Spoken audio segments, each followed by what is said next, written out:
Access 1 to 3 echo echo.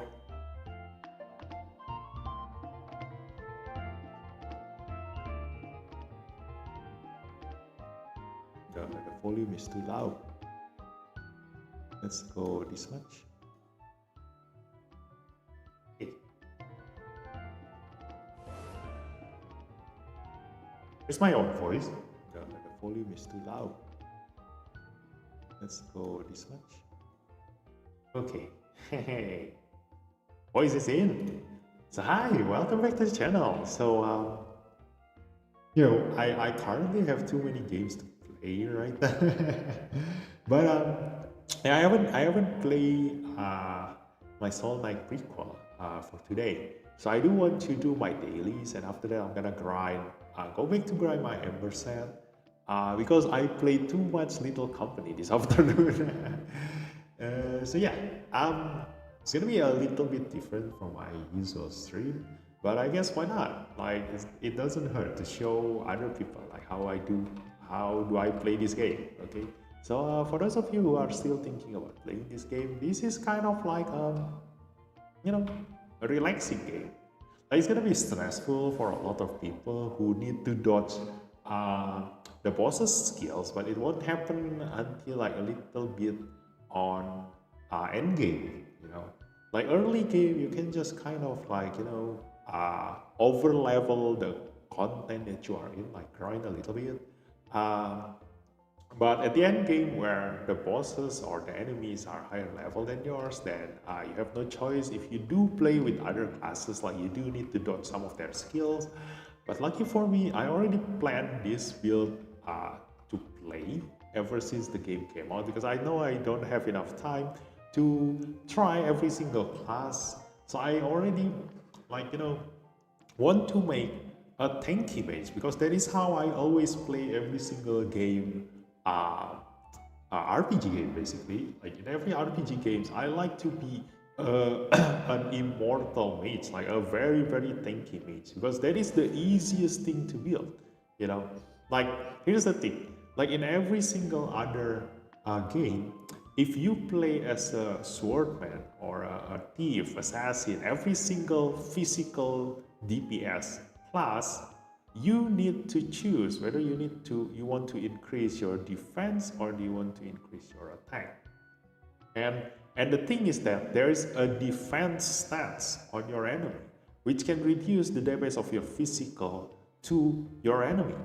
But in every single game, there's a loophole for magic damage, because there is this thing called elemental attack. And in every single game, elemental attack tied to the specific elemental that they are good at. So if you choose one specific element and you strengthen that element to the very maximum, not every enemy have a high resistance to that element. So the only trouble I have is to kill the Ember Dragon in this game, because he has a very high fire resistance. But in every other bosses, none of them have a high fire resistance. And there is no such thing as magic resistance in this game. There is only defense for your physical damage. So there is no other way for the enemy to reduce my magic damage to them, because my magic damage is elemental damage. That is true for every single RPG game that you play, whether in the past or in the future.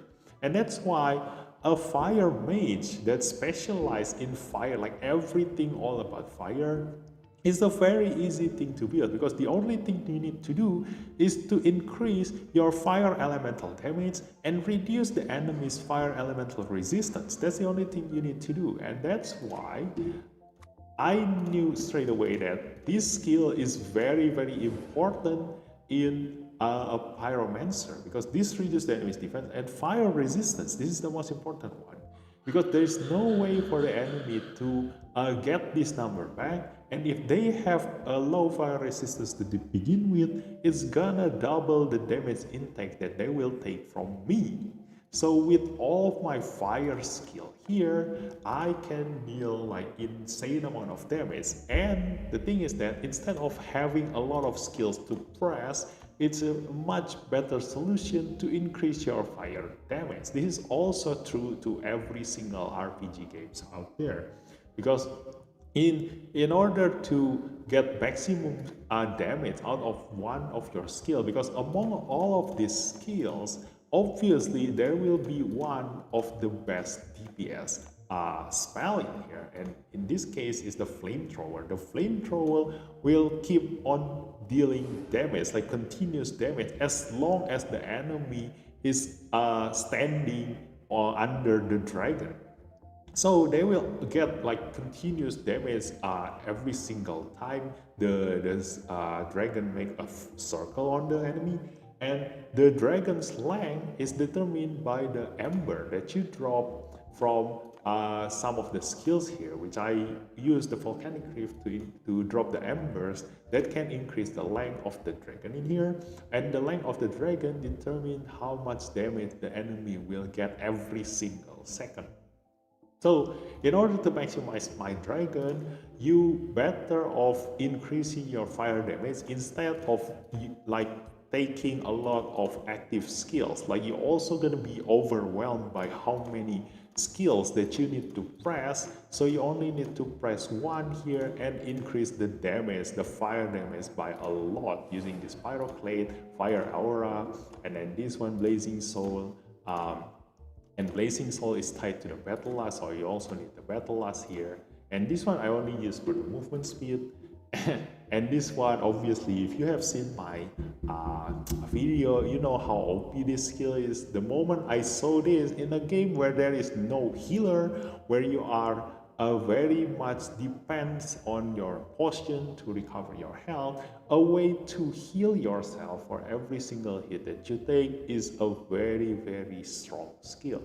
And this happens for every single hit that you take, which makes this more OP, because if you happen to see this in any other RPG games, like for me, like I've seen a lot of this in every single other games, like if this happens for every single hit that you take, that means that for a multi-hitter skill, because there are two types of damage the enemy can do to you.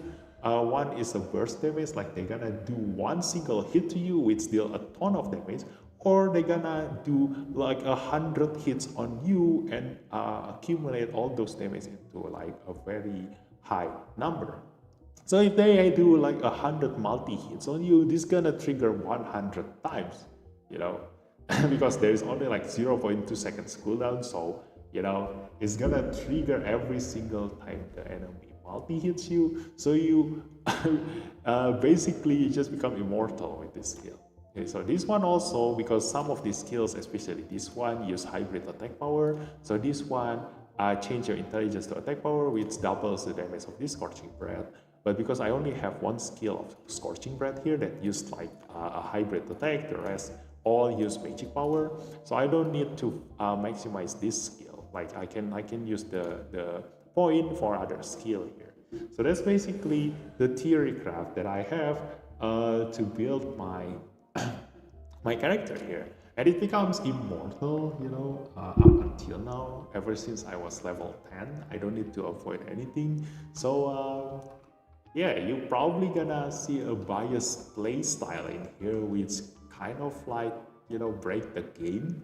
But that's kind of the point of my gameplay in here. So let's just go and, you know, with my daily grind in this game. Let's go. Yo, hi the FFPs, welcome to the stream. So hi. So on which game do you know me from?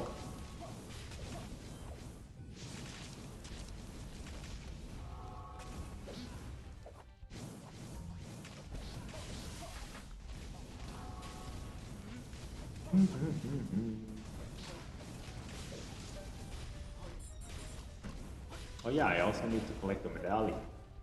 That's the thing that I need to do every single day. Although it's like the bonus is negligible, like it doesn't pose like something important. But sometimes there's an important item there, which is the egg. Oh yeah, I haven't opened the egg. I forgot. I want to see like what kind of other you know, pets can I get. I'm lucky to get I don't think Momo is already the best pet that you can get, like considering my build. Because my build is a tanky build, so Momo being able to restore my life. I don't know what number is this, like equal to 4. Like I don't know how they calculate the 4. Like is it 4 HP or is it like some kind of other number? But at least it is some kind of like a healer, like my personal healer here. So it increase my survivability, which I want, and I would say no to that. The rest of the pet, like they increase my damage and everything, but I don't think damage is important here, like, because as long as you don't die, you can always kill the enemy, Like the most important thing is to survive. For those of you who play games like a roguelike game, you already basically know about that thing, like as long as you avoid the enemy skill and able to, basically not die, you always have a chance to kill your enemy. Now, can you get upgrade points for skills after you reach level 50? No. You will stuck with 100 skill points. Because every single level will give you 2 skill points. I think at level 2 you get a bonus of 1 skill point, because at level 1 you basically didn't level up from level 0 to level 1. So at level 2, I believe you get an extra skill point. And so you have in total 100 skill points to use to spread into your skill sets. So it's easy to plan your build, because one of these skills, like if you want to increase one skill to the maximum, the first upgrade requires 1 skill point. The second upgrade requires 2 skill points. The third upgrade requires 3 skill points, and the fourth upgrade requires 4 skill points. So in total, you will need 10 skill points for 1 skill. So it's easy.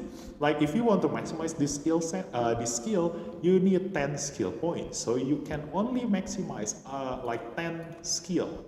You can only maximize 10 skills. So you can already count. So this is 1, 2, 3, 4. This is 40 skill points on the pyromancer skill. And because I need to reach the igneous transmutation here, so I need to spend enough skill points. You can check how many skill points do you need to reach to this skill in this line. So I need to spend enough skill point to just barely open this skill, so that I can also open this, because this middle one is the combination of the 2 of your classes. So both of your classes need to reach the last skill in order to open the last skill of your combination job. And so I took an extra this basic training and resistance conditioning, and I took resistance conditioning to level 2 because I believe it is more important to increase my resistance instead of my stats to further increase my survivability, because resistance is the most important thing on your survivability. Like I said in the beginning of this video, like there's no other way for you to increase your survivability against magic. So resistance plays an important part in your life in this game. And you might argue that increasing strength also increases your health, but always in every single RPG game, it is better to mitigate the damage intake that you get instead of increasing your HP more. So I took this just for movement speed. This one is for the attack speed and the battle last. And those is just for enough to open this skill. And yeah, basically I just take this, and that's it. That's all of my skill points. Hi. What is the third menu thing to the right? This one? Oh, this one is open once you reach level 50. You will open this. So basically, you have this thing called like once you reach level 50, like you don't stop leveling up, so you still gain experience, and once you level up, it doesn't increase your level anymore, it will increase this. Like you get 1 skill point here or stat points here that you can choose to upgrade either strength, agility, or intelligence. So I just give it to intelligence there. So I'm just, oops, I'm gonna die here. Yeah. So I'll be right back. I'm gonna AFK a little bit. Like I think my wife called, so be right back.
Hey, I'm back. Hi, thanks for the subscribe, FFBs. Yeah, continue where we left off. I think I also do want to play some music, I guess. Let's see. Music do I want?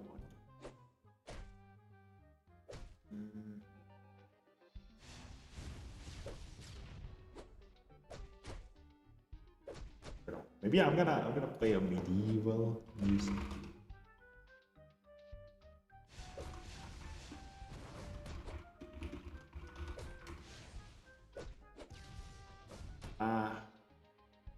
Oh, this one.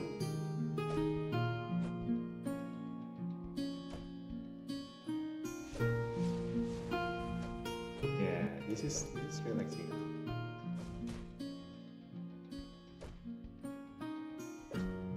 Okay, let's go. Continue. I have the same class with one of those shoe I have. Anyway, you're also using pyroknight. Ah, here's my advice. At the beginning of the game, you only have like a little bit of skill point to spend. So I would recommend to go with this one, the pyroknight, and then go for the flamethrower because you don't have that many skill points to spend, and instead of increasing your fireball, which is gonna be you need to cast this every single second because this skill cooldown is only 0.8 seconds. Like, it's better to just increase the damage of your flamethrower. So you just increase your fireclad because this increases the fire damage plus 40%, and also it increases your survivability, so it makes your run much easier. So you're just gonna rely on your flamethrower from there on. And then once you can open this fire aura, just go here. You just ignore this skill at all. Like you can take one rhythm of war. It's gonna make everything much easier. Like just take one skill point to here, and the rest you just focus on your pyromancer skill first. If you do want to go with a magic pyroknight build, but if you do want to go towards the warrior build, like I would recommend just go to whichever you want, but definitely go for Rhythm of War to maximum first because the attack speed plus 50% increase your DPS by a lot. And also this one aggression aura is also quite okay, but if you do need your skill point for something else, you better off with increasing the level of your other skill first, because this increasing your movement speed is not really something urgent, Right. And then once you open the skill here and then here, like you do need to balance left and right. So once you can open this line, the fire aura here, like you do need to maximize the rhythm of war here, because then you will open this enduring flame. And I would suggest for you to get this as fast as possible, like maximize this skill first, because this will make your life much easier. It's gonna make everything like a cakewalk. At the 3 menu thingy. Okay. So if you go for the menu thingy, the strength, agility, and intelligence, it depends on which stats are you lacking. Like if you're still struggling with survivability, you can increase your strength from there. But for me personally, I rather increase my intellect here because it's harder to reset these stats. I don't know what you need to reset these stats. Like maybe I can only reset that in town. I don't know. Like I've never reset that stats. But for me, it's easier to increase your strength stats because you will accidentally always gonna increase your strength, whether it comes from the Valkyrie stat increase or from your equipment. You will always accidentally have excess strength. So it's easy to increase your strength above 100, but for intellect, there is no limit to how many intellect you need to increase. So just give every single stats to your intellect, and you will just rely on the strength being on your excess stats on your equipment. Hello, do you know where map to find platinum? Okay. I think wait, let me check. Like which one is the platinum ring? Like, I don't remember the name. Like, isn't all the gear the same? Like you don't care about their name or where they came from. The only thing important is just the fate bound and substance. You know? And I will try to check for you. Like, do I have platinum ring in my inventory or not? If I can see the picture, I might remember where it drops from. Yeah, I got Aaron's card. Level 10, I put 2 stats points on your strength and 1 on the info. Or you do that, you know, split stats thing. I never liked that kind of thing because it, you know, you only need to increase your stats when you need them. Like if you do that, 2 strength and 1 intellect, you will eventually gonna over increase your strength. Because like, you know, if you stick to that rule, you know, 2 strength and 1 intellect, like at some point in the game, you will be too tanky for the current content that you are doing, and you don't deal enough damage. So what I do in every single game that I play, I never increase my stats, you know. Like I play this game, like I don't know if it's in my one of my video or not, but I only increase my stats at level 40. I've only increased my stats at level 40. Before that, I only increase my stats until it's enough. Like I only probably increase my stats out until level 10. And then from level 10 to 40, I have like 200 skill points something that I haven't put into my stats. And I still managed to clear the content fast enough that it made me like 10 levels below the current content that I'm doing. Because of how OP you know, my build is. Because you don't need stats to begin with. Like you can just clear this game without any stats. Like you can get everything that you need from your equipment and your skill set.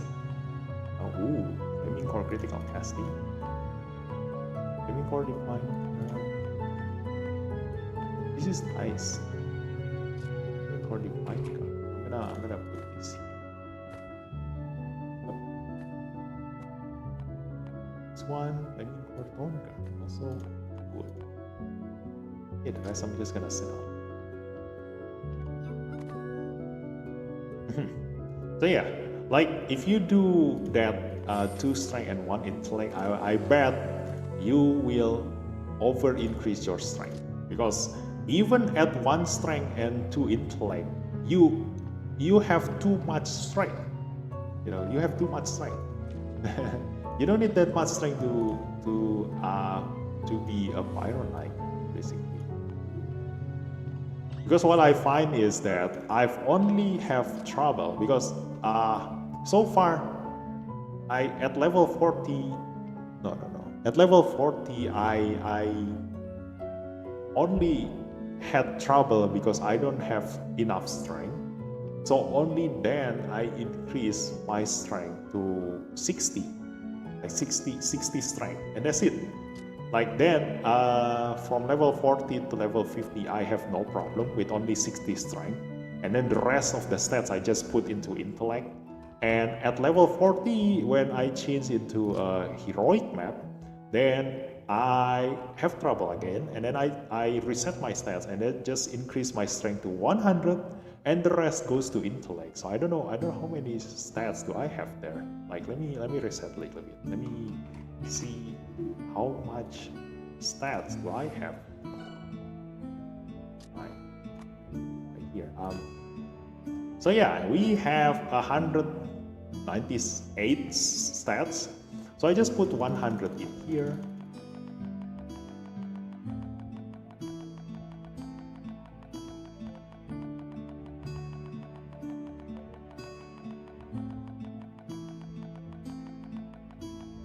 And then the rest I go to for intellect. That's it.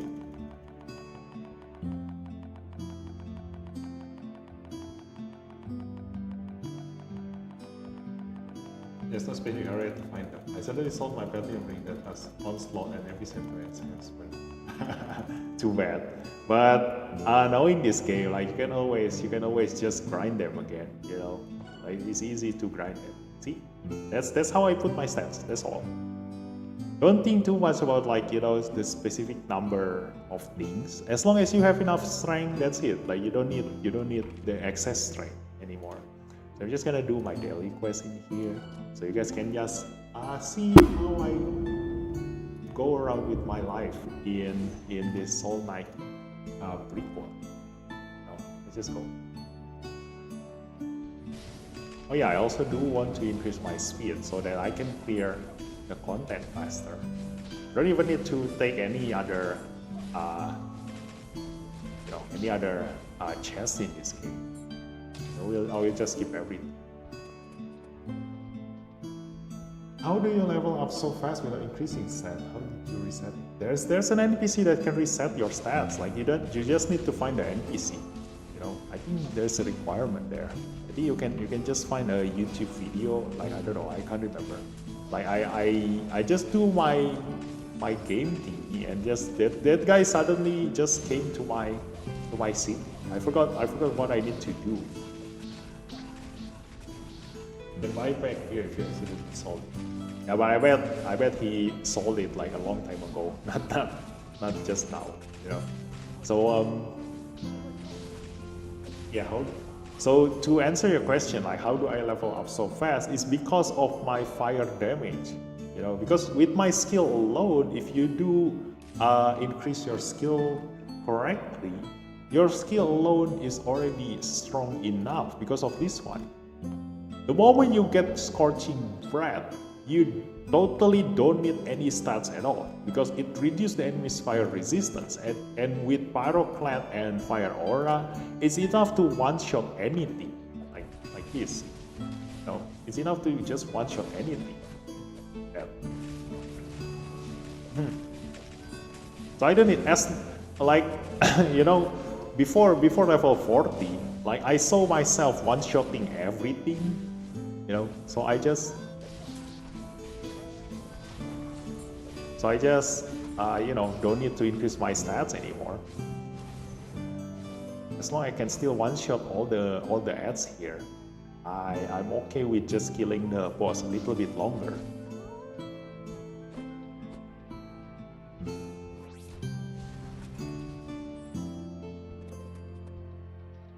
Break it down, not very. Bye. I hope you get what you want. Okay. Bye. See you later, FFBs.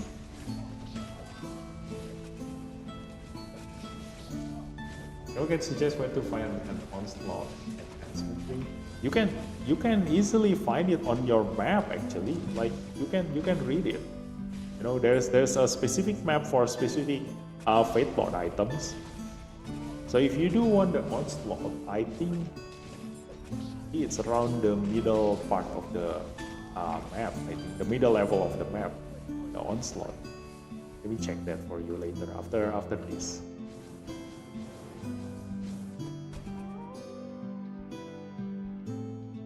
Yeah, I think I forgot to plug one more place.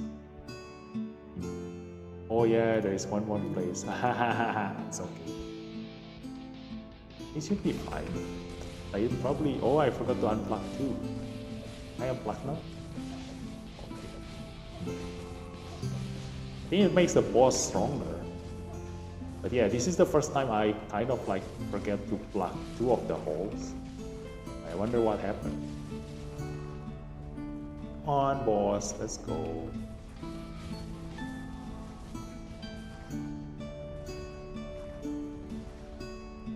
Still medallion. I still need one more medallion for my dailies.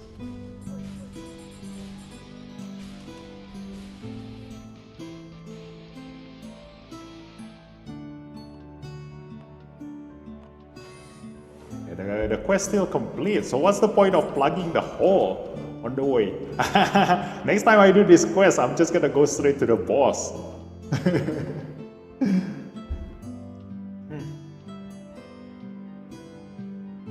So yeah, just like Oyasumi, as I say, you can get them basically from any map, but there is a way to get a specific one on the first fate-bound items that you get. So let me go to the map first. Let's see.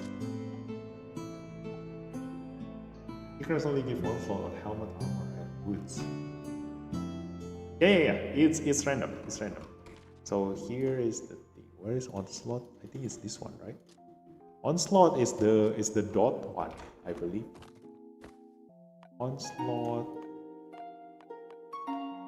Yeah. Onslaught is the dot. This is the one of the strongest fate-bound item that you can get. So yeah, like Oyasumi, as I say, the onslaught will happen on the middle part of the stage. So it's in this one, the Citadel, and then there is this one, Secret Heaven. But for the rings, I will recommend that if you do want to go specifically for ring, just go to the chest merchant. If you do your dailies every single day, it's better for you to go for the Sapphire Trinket chest instead of the armor and weapons. Because of how easy it is to get the fate bone on the head, shoulders, descendants, on your head, armor and boots for the fate bone that you aim for. But it's very hard to aim for the trinket. So use all of your keys for the trinket instead of the armor and weapons. That's also how I get my current equipment. Like if you notice here, like I have a perfect fate bound for my other gear except for the ring. I also have like trouble like you, like getting the specific fate bound on trinket. And so this is the hardest part for you to get the specific fate bound that you want. So spend all of your keys to this chest merchant like here.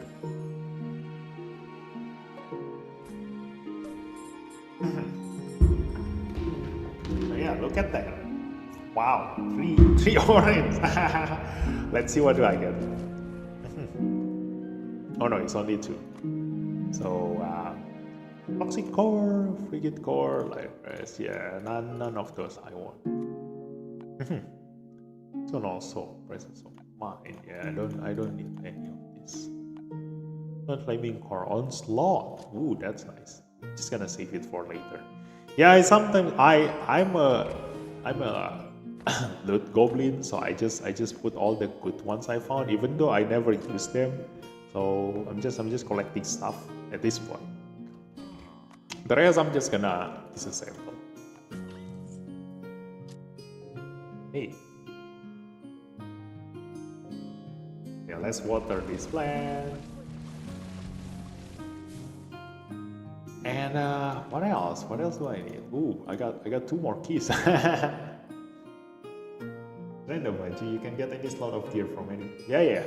And the thing is that for me, I would recommend that you just forget about the specific fate bound that you want. Like I never aim for the fate bound that I want using this thing. I never grind.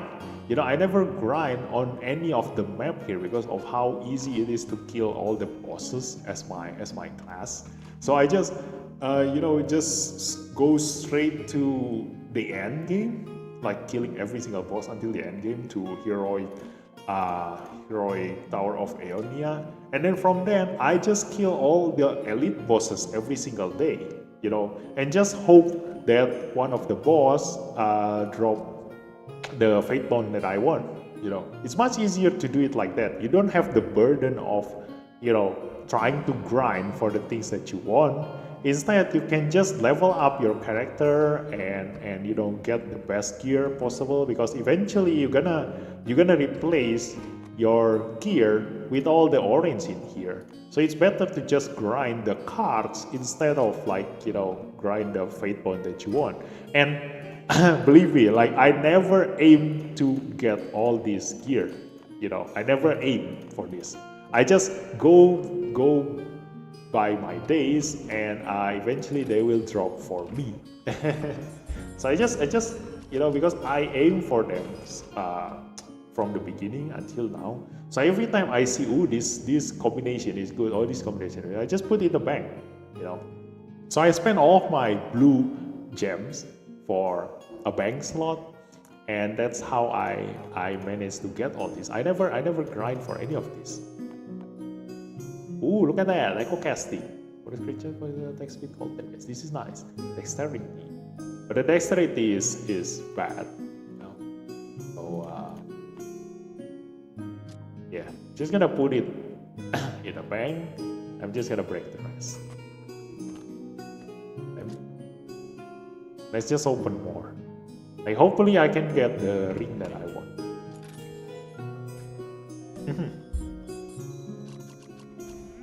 Okay, let's see again.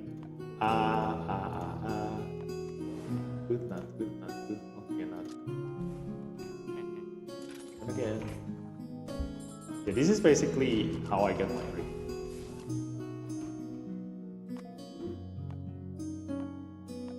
Asian freaking core, not good.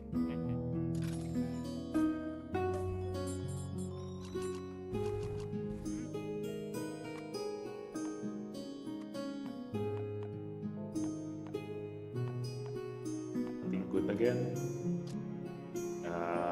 Okay, that's it. Hey, so I'm just gonna break it and just forget about it. It's basically how you increase the efficiency of your grind. Don't aim for anything. But yeah, I need to break this one too. It's only one.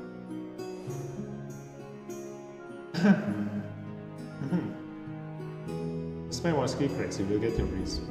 We'll do that first. I'm Max, I'm just starting at proving grounds. Oh, don't forget to check on the shop every time you hit the stop. Maybe it will appear on the items. Yeah. One thing I would recommend is also check on this one. Because some of the items here also I get from buying in here. So if you do reach endgame already, like it's better for you to just buy your items, because by now you will have like insane amount of gold that you don't know what to use for. Like look at this is insane. This is insanely good. Let me buy it. Backlash echo casting. This is not good because echo casting is for magic. It's better for magic, and backlash is a melee.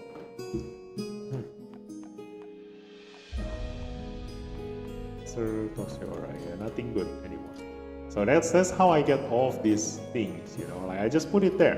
So once I was feeling like, oh, okay, I do want this specific combination, like I do have all these good ones that I'm aiming for, like you will already see like what kind of fate bond am I aiming for, just looking for all the items that I put in here. So yeah, don't need to specifically aim for specific item. It will drop eventually, so you just better off go to your elite bosses here and just grind for the cards. It's better to just grind for the cards because you will eventually change your gear with this one. This is the ring, this is a better ring. So instead of going for that one, the onslaught for the silver ring. What is that? Is that silver?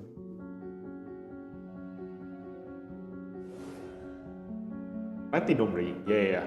Instead of going for platinum ring, just go for this handguards of the great river snail ring. This has onslaught, and this one has a bonus of this. This is what you need to aim for the end game. So it's better to just aim for the onslaught ring in here rather than try to grind your way and get a blue.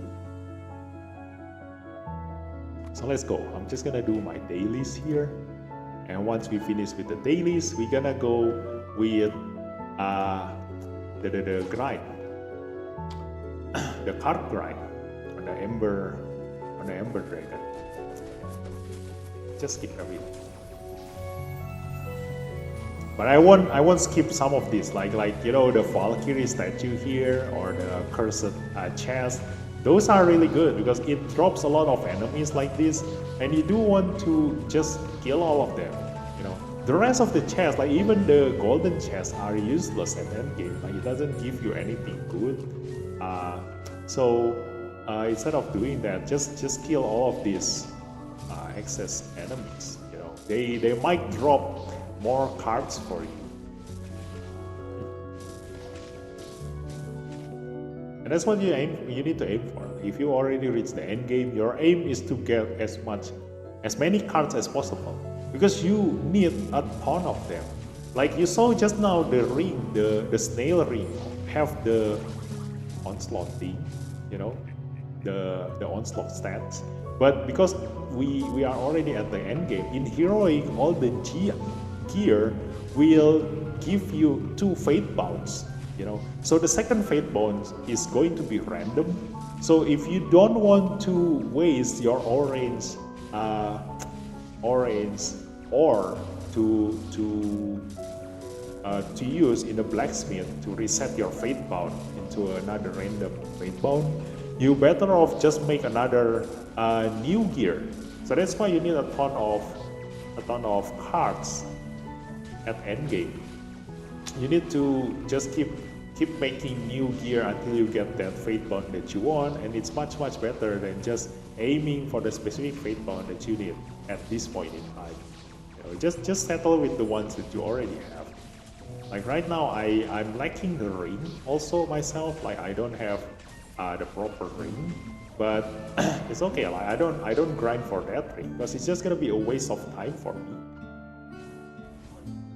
So instead, I'm just gonna grind for a card.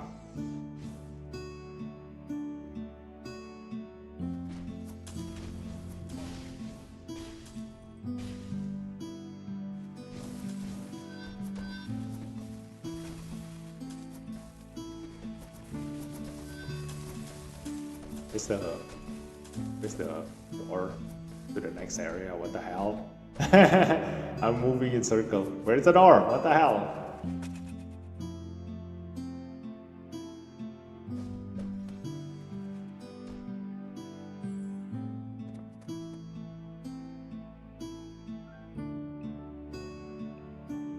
Ooh. Brandy.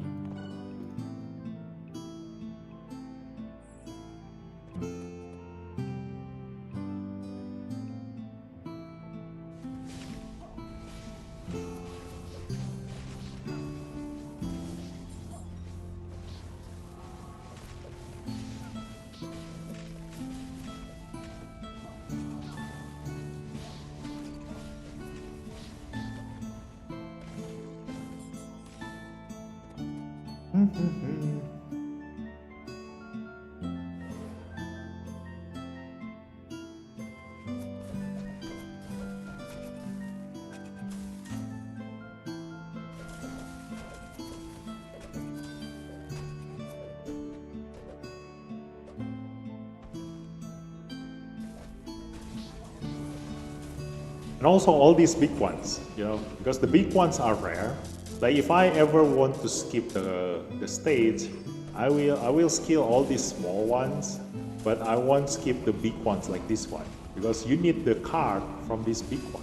They are a rare spawn, so if they ever drop a card, it's something that is rare, you know, like eventually you're gonna need them. You do want to make the orange gear. Just kill all the big ones and ignore the small ones.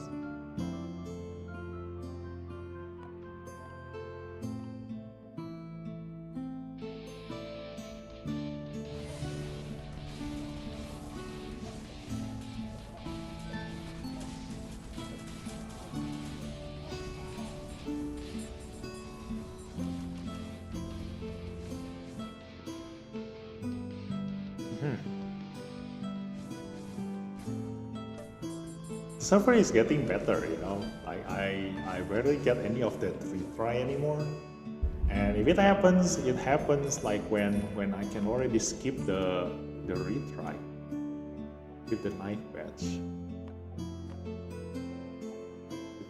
Oh, I think this one is easier. Let's go.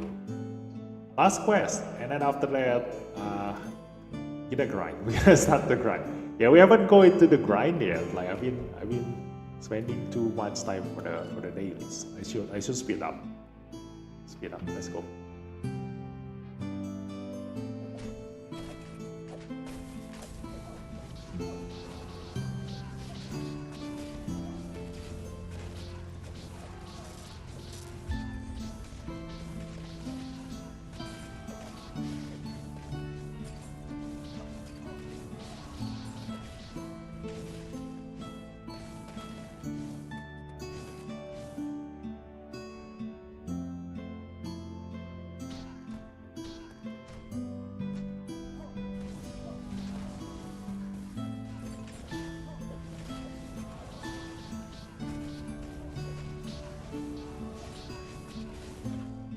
And one of the things that I like about this fire mage is that I don't need to aim, you know.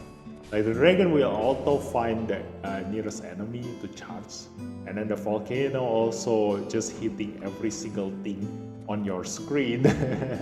So I don't need to aim for anything. I can just walk around without looking at the enemy at all, and just focus totally on the minimap. Like, where am I going?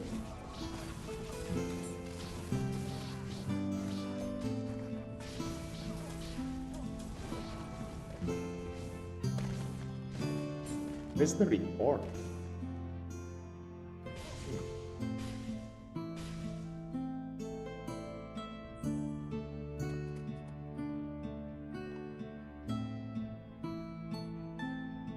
What it is? You started the daily quest report. There you go. It should be dropping here. Like I might see. There it is.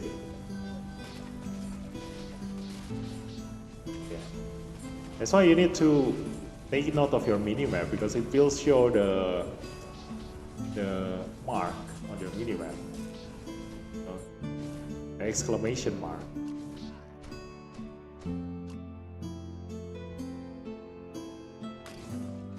Okay, got it. Let's go. Just skip through the boss now. Oh, there's a big one.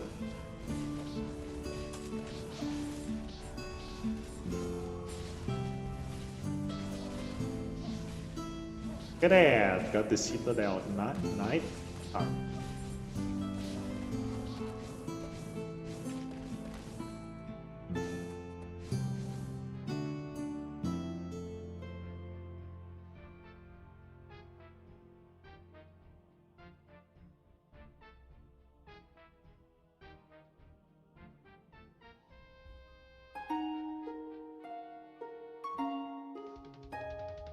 Yeah, the Archwizard is weird, you know. The Archwizard have that, you know, cutscene of the boss name, but the elite version of this Archwizard, he doesn't have that thing. If you do watch my video, like he is the only one who doesn't have a cutscene into the boss's name.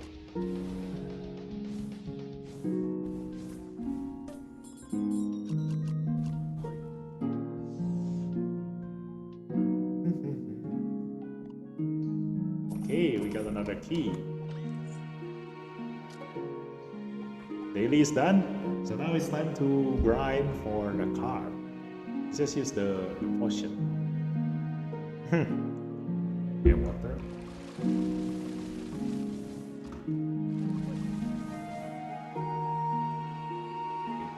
So I'm gonna this first. I don't think there's any of the good ones. Oh, there is this one. Legendary sword. I don't have that one. Let's just collect.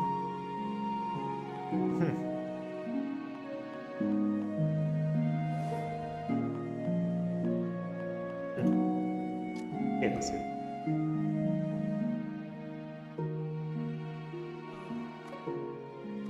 Let's break them all and put all these better. And I do want to build a movement speed juice. Damn it. When the retry happens on a inconvenient place, you just gotta have to wait for it. Not a choice. So here I'm gonna need, this is Urasmas. Yeah, I do have that. So I do want to make a movement speed one.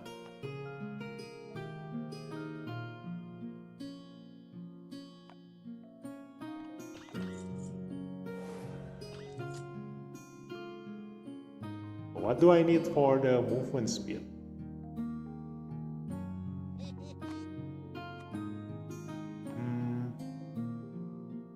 Kale. Yeah, this one. Carrot, devil's fruit. Let's make two. I think we have enough time for carrot, devil's fruit. Carrot. levels. There we go.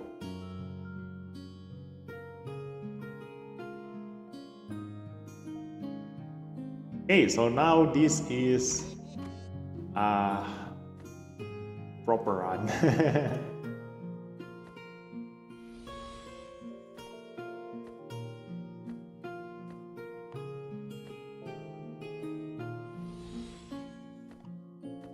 Okay, let's go. So let's use this and then use this. There we go. Let's go to the dragon, this one. I'm just gonna grind for the card here.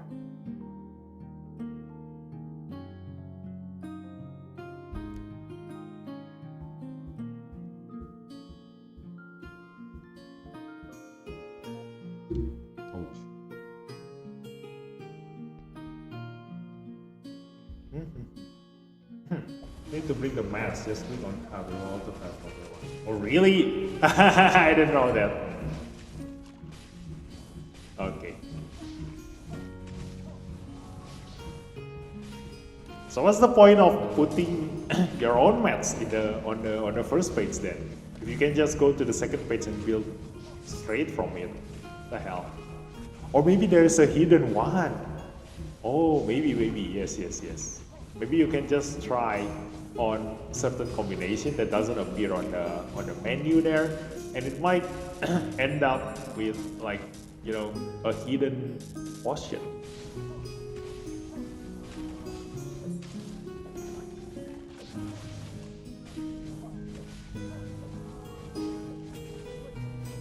That's how usually you know, RPG games works.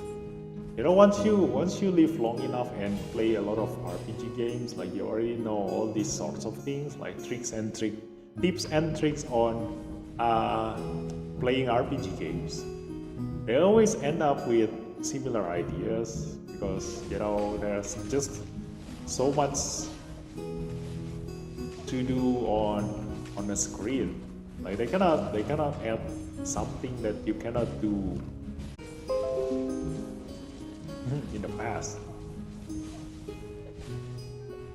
And if it works, it works. You know, like a horror game always have, you know, a rule on how they will, when they will release the jump scare, when they will release, you know, the tension, and etc. And then the RPG games, they always have a rule of thumb when you need to bribe, where they need to put certain items, you know. If you do go to the game design school, like there are, if you remember, like there are how to say, graduates of game design. You know, if you go to a game design school, you will all learn about this rule of thumb. They all have this rule of thumb.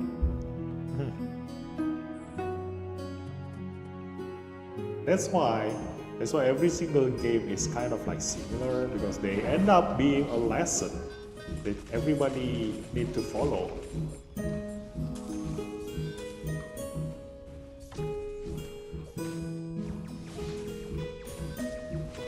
And only a handful of people who tried like different things managed to successfully do that. If you don't believe me, like just go to Steam Market and find like how many games are out there who are not popular, you know, because they tried a lot of new things, a lot of different things, and it ends up like not working.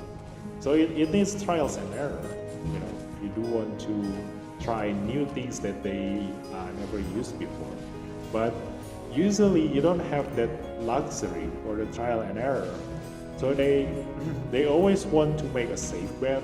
It's just like being in a business, you know, like marketing strategy always ends up as being similar to each other, and they always try to copy paste from one another, because if it works on the other people, like why can't it work for me?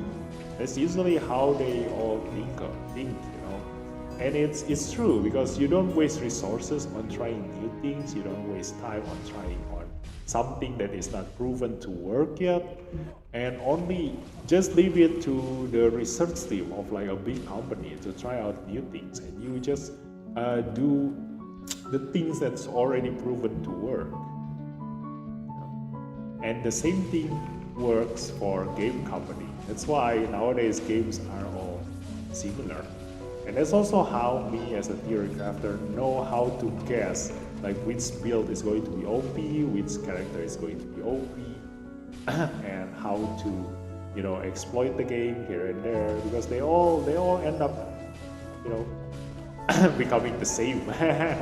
After you play enough game, that's why I recommend, if you are a gamer, like it's better to just play a lot of different games instead of like playing Valorant all of your life, or playing a Dota or Mobile Legend for like 10 years of your life. Like it doesn't make you a gamer, like it just makes you like a robot, because you just basically play one single game your whole life. You might be good at that game, but you are not good in any other game. So what makes you able to call yourself a gamer?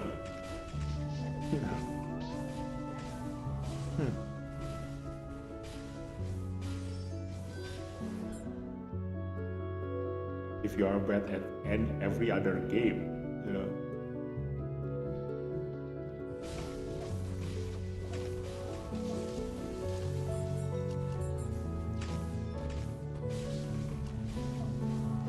I'm lucky that our pet is like automatically pick the card that drops on the ground, because that is exactly what I want. Like you can leave the equipment on the ground, it's okay for me, but don't leave the card on the ground, because the card is the end game thingy. You definitely need the card. Like no matter how useless the card is, it's gonna be useful someday.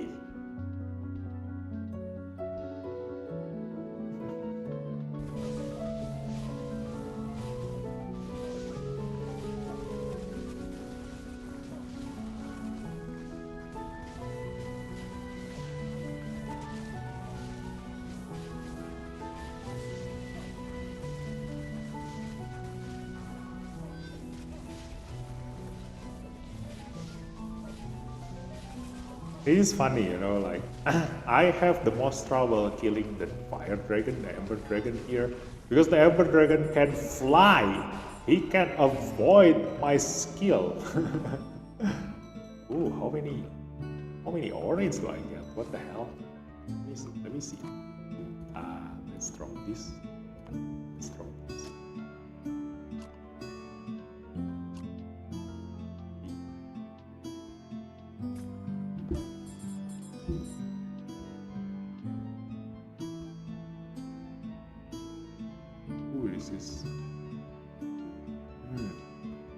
This is let's just drop all of them. See, we got so many gears, and some of them are not even the one in the Ember stage. Got nothing. Or charge score. Yeah, I don't need the charge score.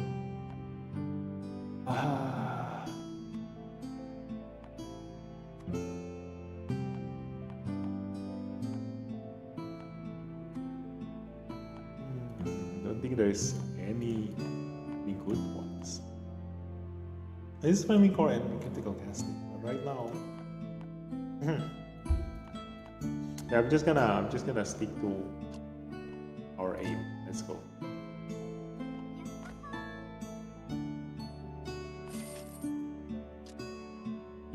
Oh wait, I should have break it. Let's just buy break. How much? 20,000. Oh my god. Yeah, let's just leave.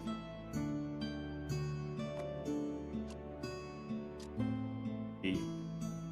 Let's go again.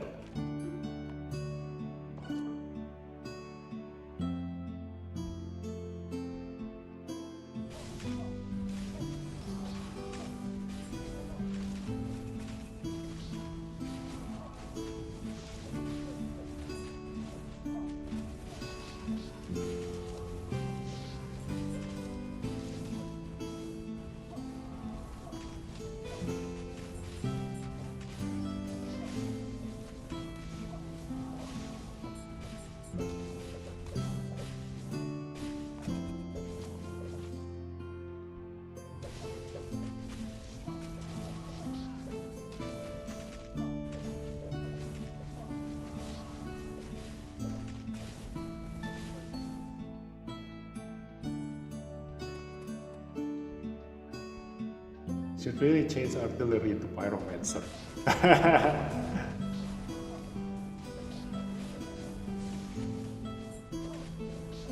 You mean the fire artillery of what the archer and pyromancer combination, right? Yeah, I mean it's weird, you know. Like if there is,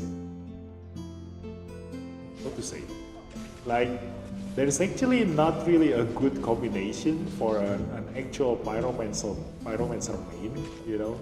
So yeah, I can only just settle with the arbalest or the pyroknight, which is kind of weird, you know, like because by the name itself, it's not really a magical character, you know, but you know, you just have to settle with the name. Like I'm a pyroknight, but I'm actually a fire mage, you know, basically. Like this is a totally fire mage, you know.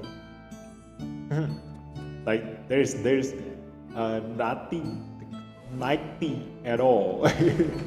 Well, maybe the tankiness is knighty, but you know, like I'm spewing flame here and there. Like what kind of knight am I?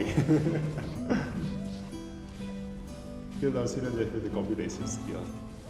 Yeah, it's because it's hard because they don't make it like Runes of Magic. Like if you remember that game, like if you are old enough to remember a game called Runes of Magic, you will know that there was a time when an MMORPG actually make a really good combination class, because a pyromancer plus warrior have a different skill set with a warrior plus pyromancer, you know. Depending on the first class that you choose as your main, the second the combination skill will end up different. Like maybe I was hoping that this game will do the same, you know. Like maybe if you're a warrior pyromancer, then you will end up as a pyroknight. But if you are a pyromancer warrior, you will end up like kind of like a pyromage maybe, or like you know, what like a fire warrior or something. No, not fire warrior. Like more like fire weaver or something, you know. And yeah, it happened once a long time ago. Like the game is called Runes of Magic. You can search it in Google, and that's what I was hoping for. So because they don't do it like that, they need to compromise. You know, the skill in combination that they put in the pyroknight skill tree, they need to cater for both warrior and pyromancer, you know. So when you are more into a physical warrior kind of build, you will end up with more of the fire blade and the searing colossus and also fiery smite. But if you are on the, like me, the pyromancer side of the pyroknight build, you're gonna end up with the blazing soul, scorching breath, and fierce transmutation, you know. So they need to compromise with that. You know, just split the skill in half for warrior and half for the pyromancer. Been to something like that. Dragon Knight. Yeah, Dragon Knight, yeah. So there's something like that. Yeah, should be a Dragon Knight or something.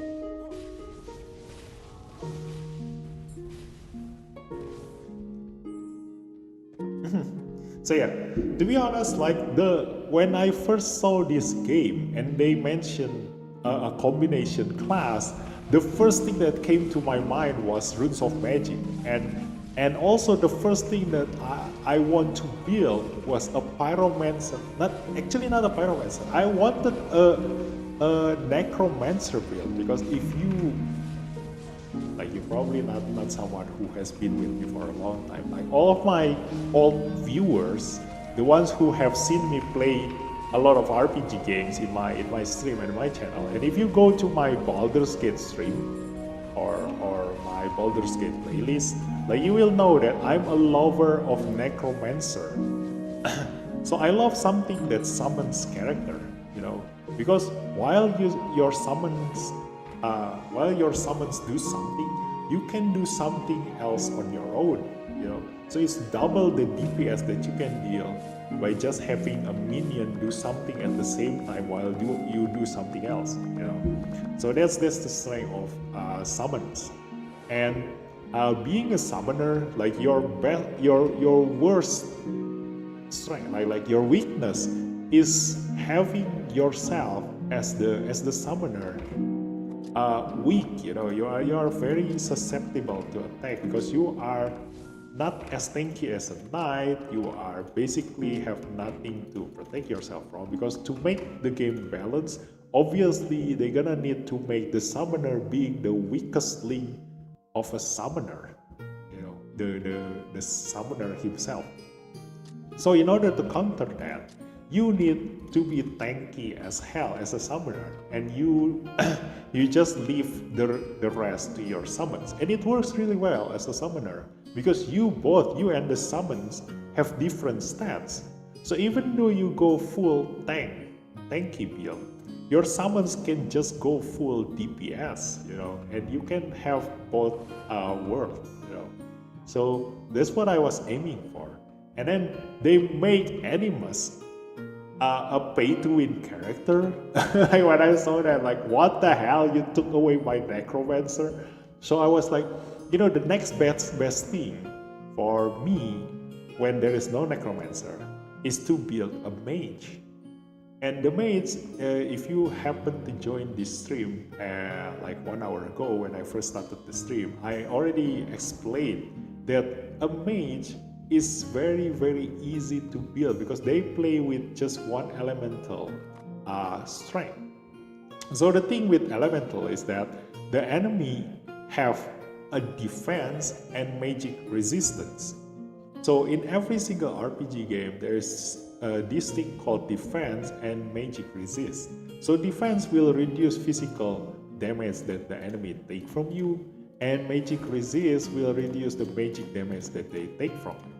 But in a game where there is no magic resistance, they need to play around with resistance, or they can also do a combination of resistance and magic resist. So the thing is that if you play around with elemental, the enemy magical resist can be overcome, because even if the enemy have high magic resistance, if they have low fire resistance, you will still deal a ton of damage to them because you basically overcome their magic resistance and just exploit their low fire resistance, you know. So it doesn't work on the what's the other class, the storm thingy, the one that used ice and lightning, because they have two elements. So you need to play around with both elements. You need to reduce the enemy's ice resistance and also the enemy's lightning resistance to be able to perform in maximum capacity. But as a fire mage, I can just play around with fire. I don't need to care about any other stats. I can just go full fire resistance minus here, increase fire damage here, increase fire damage here, and increase fire damage here, and I will deal insane amount of damage just by doing that, you know. And because I can already exploit my DPS side of build, so I can just fully focus on my survivability. So hence I go with energy shield and divine guard because these things are OP, you know. On taking certain damage minus 80% and restores mana equal to intelligence, that's a bonus. And energy shield also damage offset by 50%. So the thing is that if you ever play MMORPG,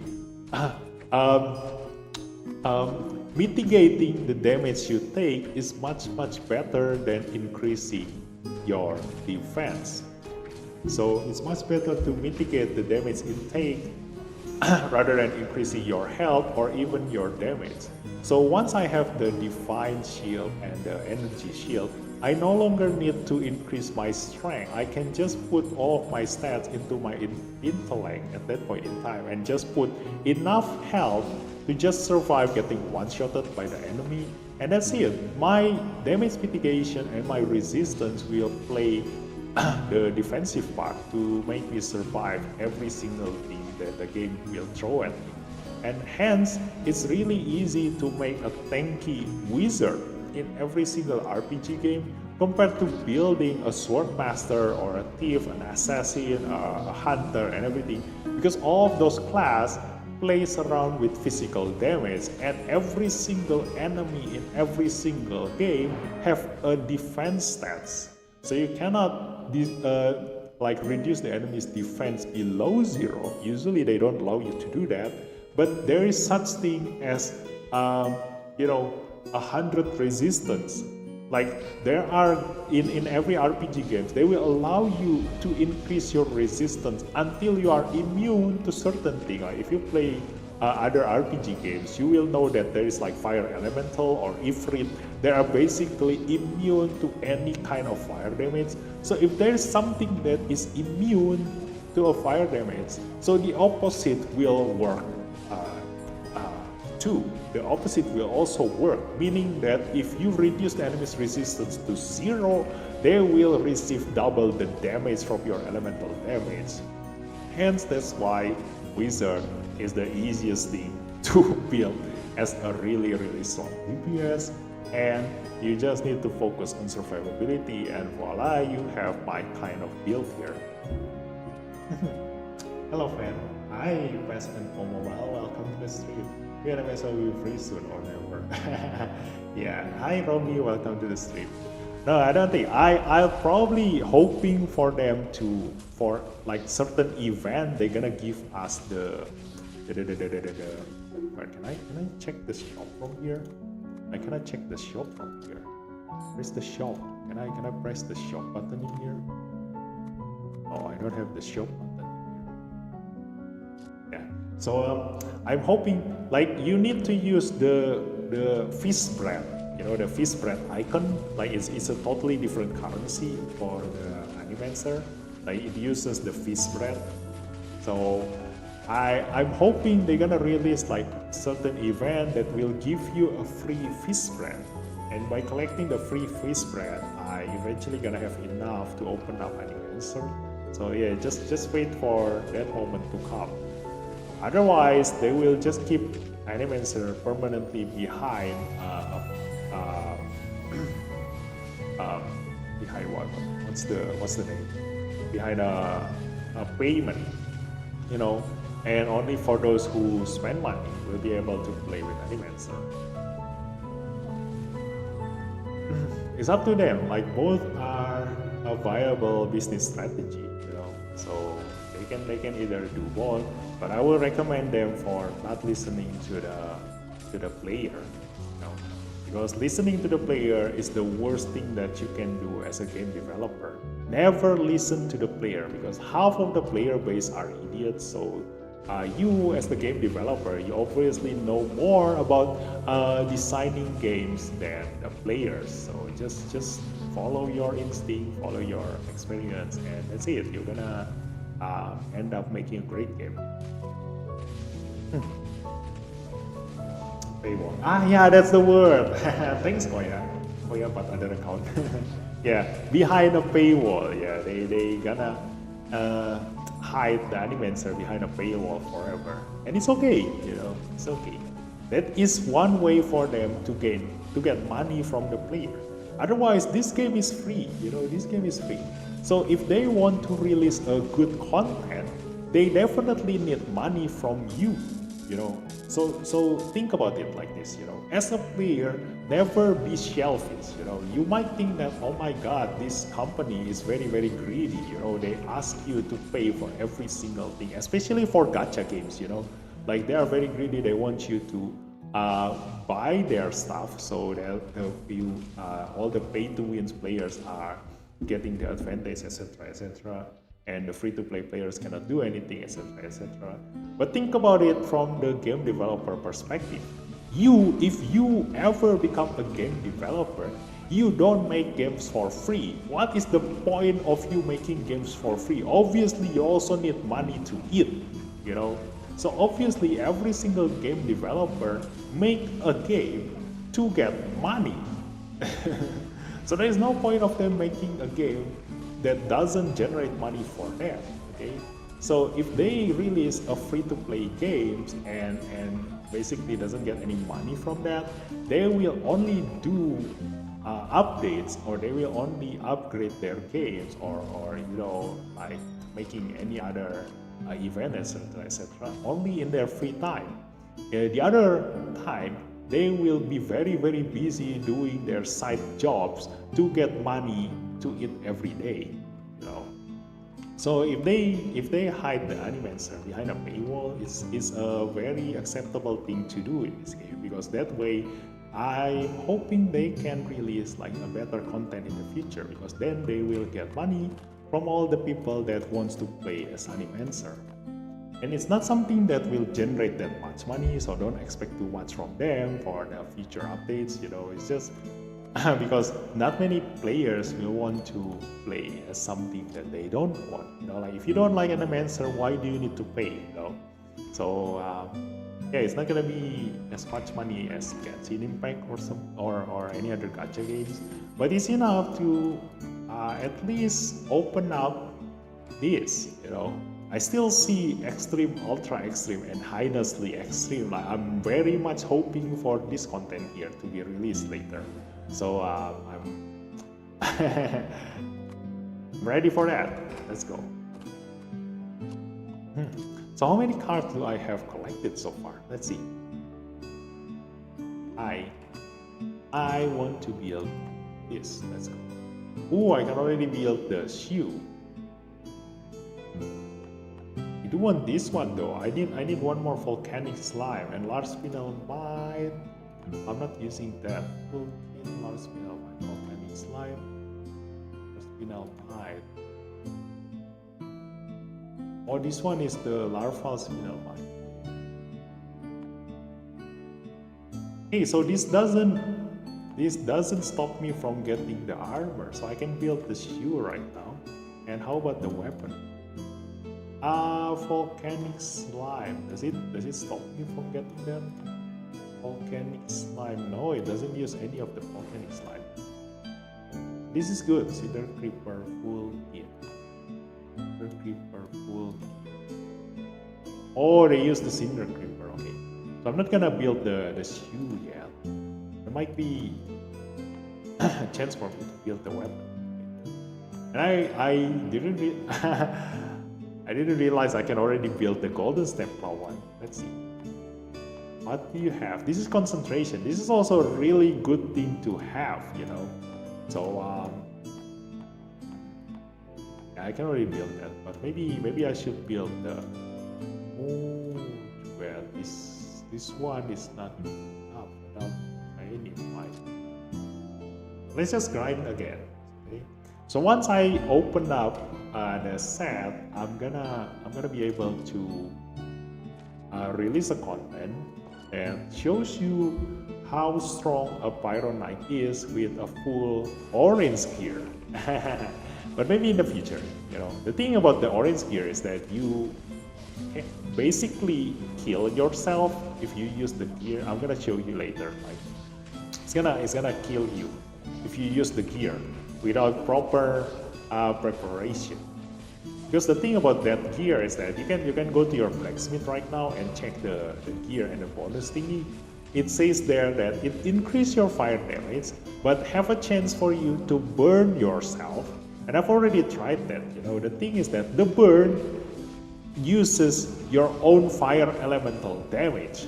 So if you are as strong as me, you know, I'm basically hitting myself in the face with my own fire.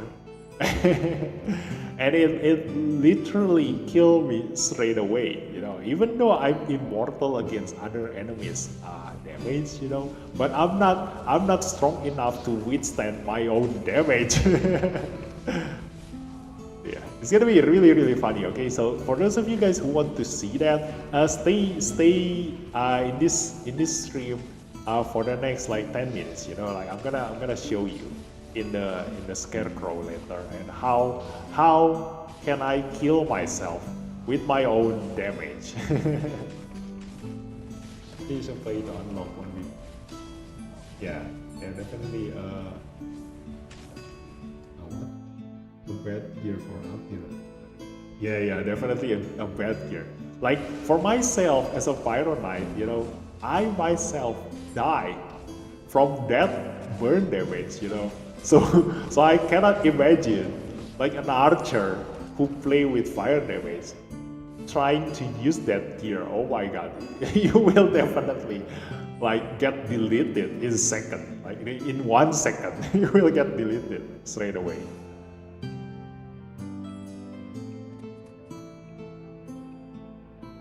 So yeah, stay tuned, stay tuned.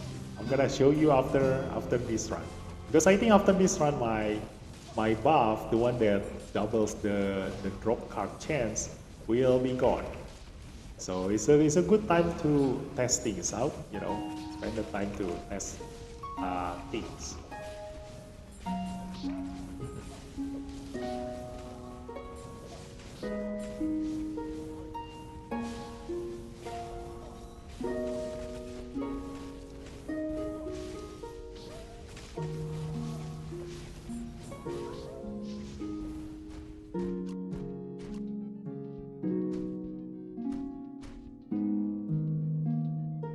No wonder why there are no Ember Wyvern gear for decks. Yeah, definitely. Even as the intellect one, like you you still have to be really careful, because they will expect you to have like a really high fire resistance. That's why all of the fire gear equipment comes with fire resistance. Like the flaming core, like here, this one, the flaming core here, it comes with fire resistance. So it increases your fire damage, but it also increases your fire resistance. And it's true for every single other fire enhancement thingy. Like even the potion increase your fire damage, but also increase your fire resistance. It's probably because to prepare you for that gear, because it burn yourself. So you need a really high fire resistance to be able to survive that. So maybe they expect you to, like here's the skill. Oh my god. It's away. Yeah, the pyromancer skill itself increase your fire resistance. So aside from increasing your fire damage, it also increase your fire resistance. So they already prepare you for that. This one, I think. Oh no, it's not damage reduction. Oh, this one, yeah, the fire resistance is in here.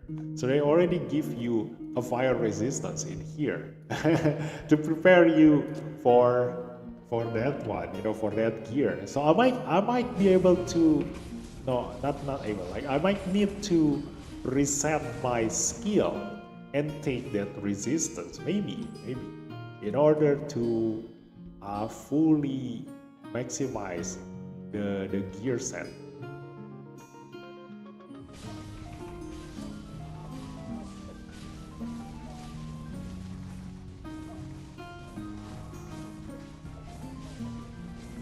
And I don't know, like I've never seen other people play. Like I don't really like watching other YouTubers like showcasing their build because it will affect my theory crafting skills. So I usually don't watch other people's builds. So I don't know how other people's play against other like these kind of bosses.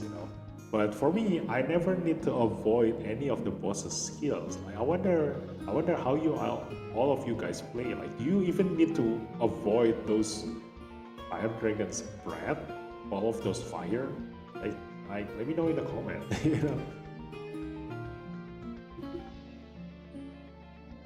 Little Man, P45. Oh yeah, hi Ondeo, welcome to the stream. Yeah, I saw the new update, the Little Company. Version 4.45. I saw that. I tried this afternoon. I tried playing that this afternoon, and oh my god, it's really insane. So maybe after I finish my stream here, like I'm gonna finish in like half an hour to 1 hour. I'm gonna finish my stream here, and I'll probably gonna jump into Little Company after this, because my grind will be finished. Like I'll probably finish my grind once I get the armor. The armor for the Cinder set. Because I want to unlock the 3 bonus set. I've already got I already got this one, the weapon and this, the helmet. Let's see, this one lock on.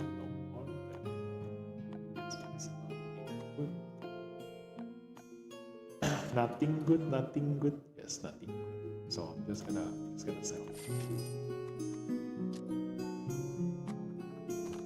I'll put all the card. Let's see. Can I already get?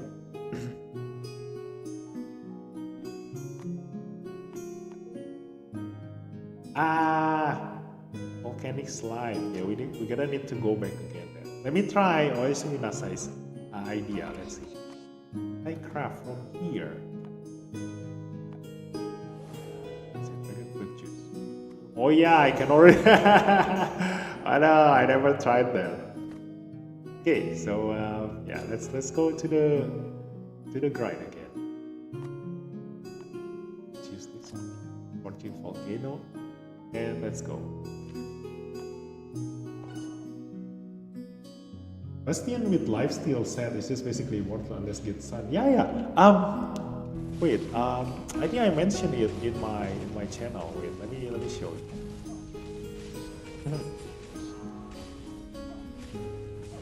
Let me show you. Where is it?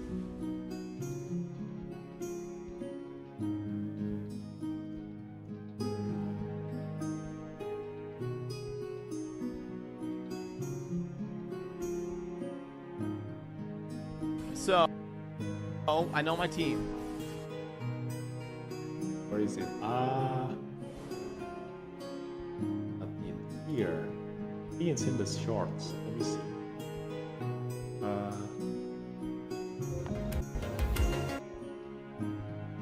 What was? Where is it? Yeah, this one.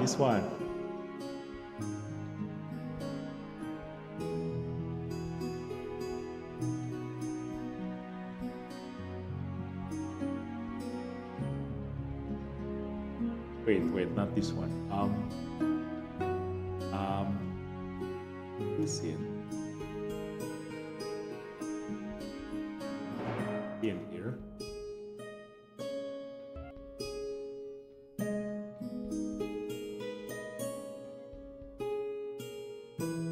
This one, yeah. Let me show you my window. This one, yeah. So I've already typed it here, There it is. Like I've already been thinking about making a bastion, ever since day one. Like I've already been thinking, like if this doesn't work. I know this is gonna work, but if I ever have a second character that I want to play, I would love to make a bastion, because the idea of a tanky archer is also something similar to a tanky wizard. So a bastion is something that I want to build next if I ever have the chance. So my idea is to use the human bunker plus lifesteal plus multi-shot plus energy shield plus line crest. So this is going to be my bastion, It's already been there, my build is already been there. Like as a theory crafter, I have so much ideas.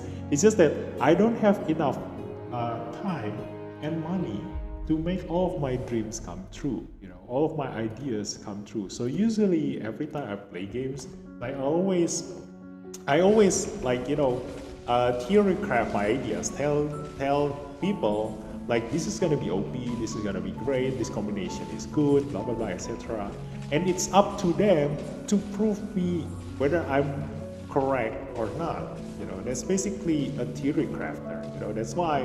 That's why if you go into the era of MMORPG, there are a lot of theory crafter out there, and the thing is that they always be lurking in the forum. They're gonna tell people like this is gonna be OP and etc. etc. And they have a community to test the things for them.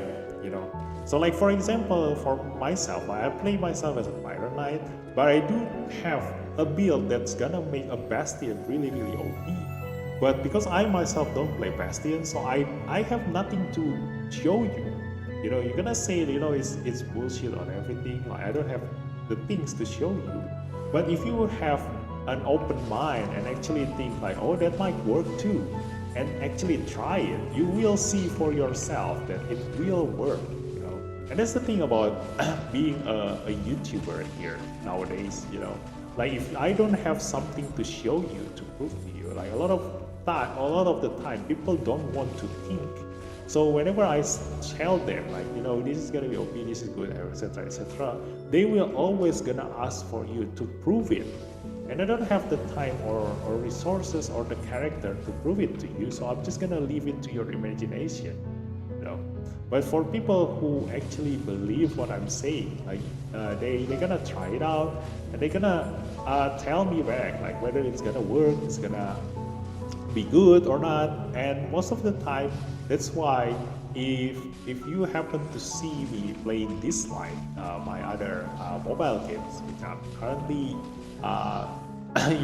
still playing slowly, they mostly the viewer that watch my videos are the PvP ranker, because they want to know when something come out, whether it's OP or not, before other people try it, or before other people get the leak or spoiler.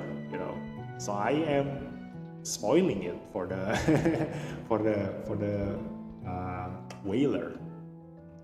So they're gonna read the theory on how to make use of something, like the build, etc., etc., and then they're gonna try it, and they will use it first before anybody realizes it. It is basically the same as like a stock market. Like if you happen to play around with the stock market, you basically know that before anything happens, the people who own the market will already tell everyone, okay, like for example, like if you buy a stock market for Google, like if you happen to have an insider who tells you, okay, next year Google will go bankrupt, before the news make headlines, the people inside will already sell all of their stocks of Google, while you are still thinking, oh, okay, Google is still like thriving, and next year they're gonna be like really great. This is gonna be a great investment. While the insider people already know, okay, like I'm exploiting all those people who don't know the information yet to buy the stock from me. And hence that's why people say that information is the strongest weapon. That's basically it. So here we are back to theory crafting. Theory crafting. That's why basically, if you have a theory crafter in your like friend list, you can have them to tell you something that you can exploit, like before anybody else find out about it. And basically, those are the things that a PvP ranker is looking for.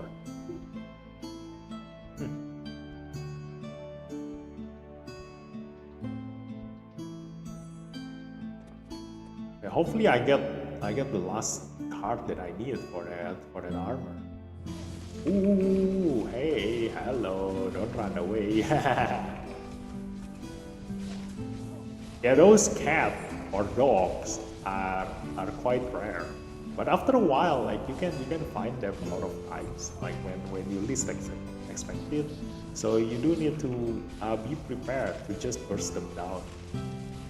Lucky for me, my skills are, sustained. Oh yeah, I forgot. Oh my god, you guys didn't remind me. I wanted to show you how I killed myself with the sand.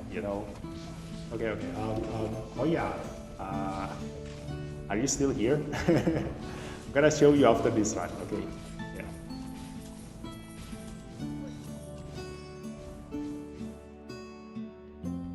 Let's go. I'm gonna show you how I kill myself using that sand.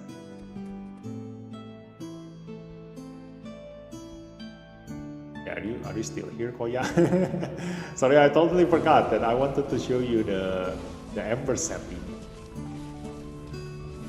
I'm busted, and I can cover the busted with place to get easily solid process as soon as you open heroic mode. Oh, nice. So Yeah, so my idea was actually on point. So that's good to know. That's good to know. Do you also have the multi-shot? Because the multi-shot also helps you with lifesteal. Because the more you shoot, the more you get something in return. And also the thing is that about Bastion is that your human bunker skill increase your attack speed. So with the multi-shot, it just doubles your DPS.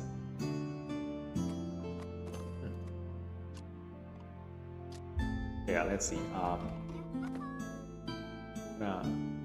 Yeah, I do get some orange here. Ooh, wow! Look at that substats. Wow. Yeah, I'm just gonna replace this with this. Look at that! Fire damage 30, fire damage 20, intelligence. Oh my god, that is insane. If I ever happen to make a pyroknight with a great sword, that's gonna be the weapon. Oh yeah, where is it? Do I get the card? Ah no, still missing. Yeah, let me show you. Let me show you how I kill myself. This one. Okay. Let's go. So with this set, I already opened up the Spirit of the Ember worm, and this thing increase your fire resistance plus 20, fire damage plus 60%, debuff resistance minus 20%. So separate this with a fire resistance, because this doesn't increase the damage that you take. This increase the chance for you getting a debuff.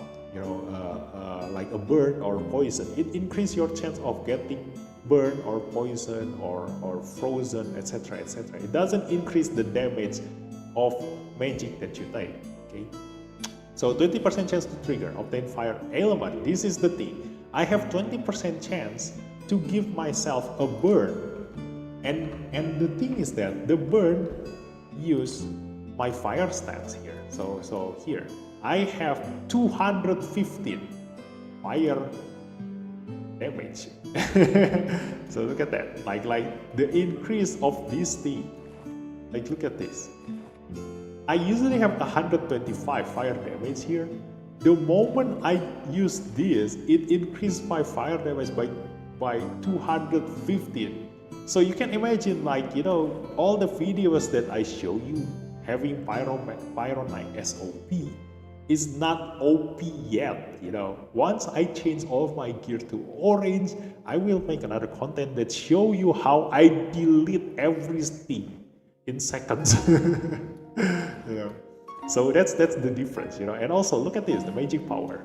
This is +7, magic power 198, and this is +1. It's already 200 magic power. So if I upgrade this to +7, you can imagine how much damage I can deal.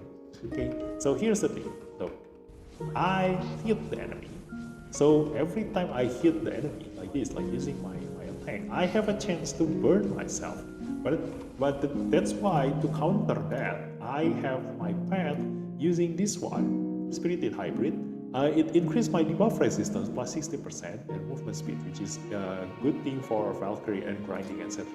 So it will increase my debuff. Look at that. I get burned, like one burn. And this thing stacks. Look at this. I get hit by 70 damage just now, fire damage. And I receive 40 HP heal. Look at that. 80 damage, 79, 80, 79, 80. But I heal for 40. Look at my HP. It reduced my HP. But the thing is that if I ever get 2 burns at once, that means that I will receive 160 damage per second, which I can only heal for 40 HP. So once I get 2 burn stats, I will die. Yes, I only have 2, 3 lifesteal. Okay, you gotta have to grind more. So look at this. I'm gonna increase my chance of getting burned. Okay. So the moment I get burned twice, I will die. So I just gonna have to get unlucky with this burn. And look at this. Look at this. Hablam. I got 3 burn and I straight away die. This thing, oh my god, this is the only thing that can kill me. My own gear. And I died on a scarecrow. Look at that, oh my god. Yeah. So, yeah, this thing is dangerous, guys. This thing is dangerous. Look at that. Did you guys see my HP just now? You can rewind back a little bit, you know, like this is live stream, but you can still rewind back a little bit, and you can see how much my HP went down just now. Look at this, and this is 60% chance to trigger. On 3-piece set, this is 60% chance to trigger. Okay, so imagine that. I need to be fully prepared if I ever want to use this set, okay? But oh my god, the damage increase is insane. It doubles all of my damage, basically. So my pyroknight dream for artillery is now dead in 5 seconds. Yeah, exactly. So, yep, that's the pyroknight set for you, you know, and the Ember worm set. I need to be fully prepared if I do want to do that. Like I need to increase my fire resistance. Obviously, I'm gonna need to increase that. I definitely need to take this skill. I'll probably gonna need to take this skill. You know, I need to sacrifice some other skills. Probably I'm gonna sacrifice this one. I don't know. But I definitely need to take this if I want to use that, you know, if I do want to use that set. So let's just put this back and we're gonna continue with the grind. And what time is it now? Oh, it's only been 15 minutes, so we still have time. Before I go to Little Company. Let's go. Oh my god, it's Elite. Let's go. So Elite is shorter, but I just have this imagination that the enemy here will have a higher chance to drop orange or any other thing, you know, because they have aura underneath themselves, like the purple thingy underneath all these enemies. I don't know what that means, but I'm just hoping that it means that it has an increased chance of dropping something, you know. It might be just an elite thingy, but yeah, it's just something that I hope for. Maybe they will have a higher chance of dropping something, maybe they don't, you know. But it doesn't change the fact that we still need to grind this map in order to get all the cards that we need for that set. Like that's the door. Gonna need to go around, kill all these enemies, and get the Cinder Creeper.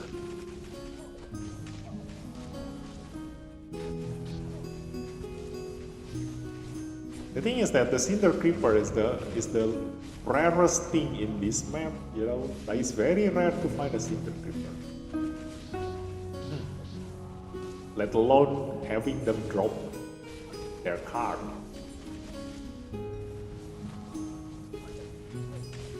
That's why for you aiming for this set, get ready for insane amount of grinding like I do. Oh yeah, I forgot to use this. Hey, that's it. Let's go.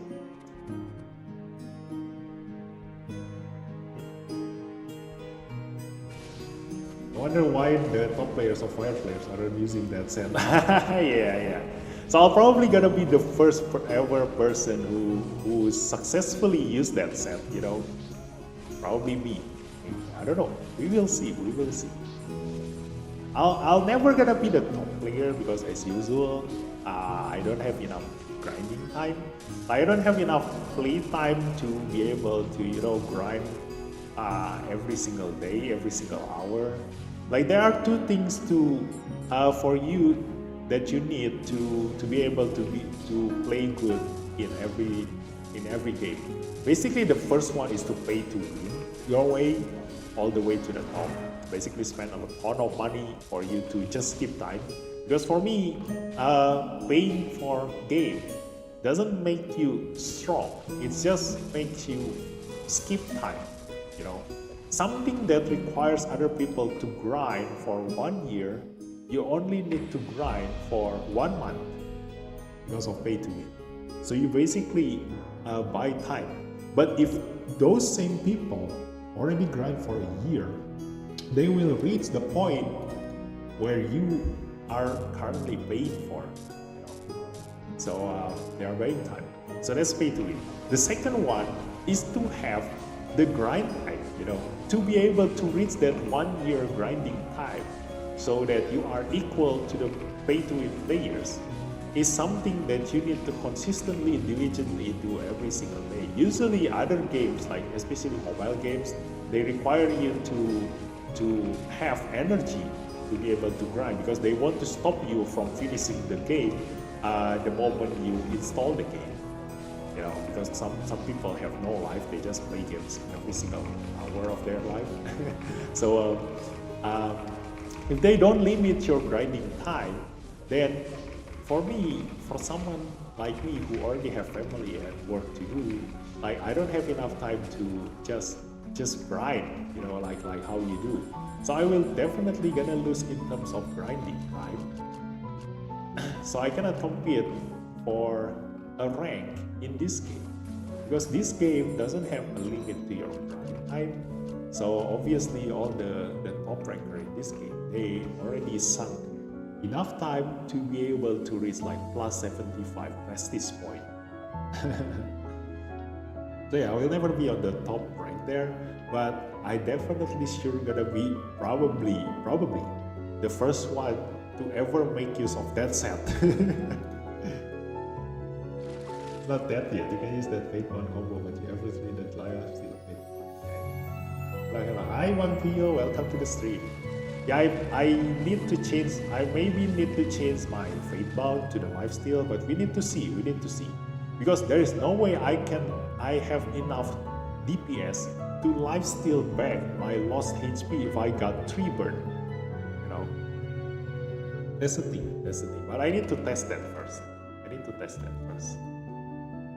There we go, we got the armor, nice. And I got Volcanic Slime twice just now, nice. So let's build this. Synthesize. Oh no, wait.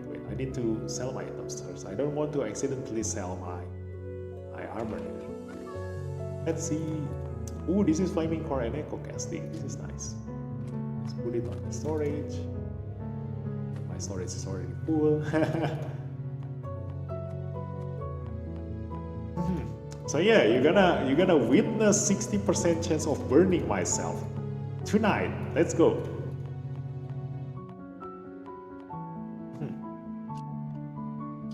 Let's go. You're gonna witness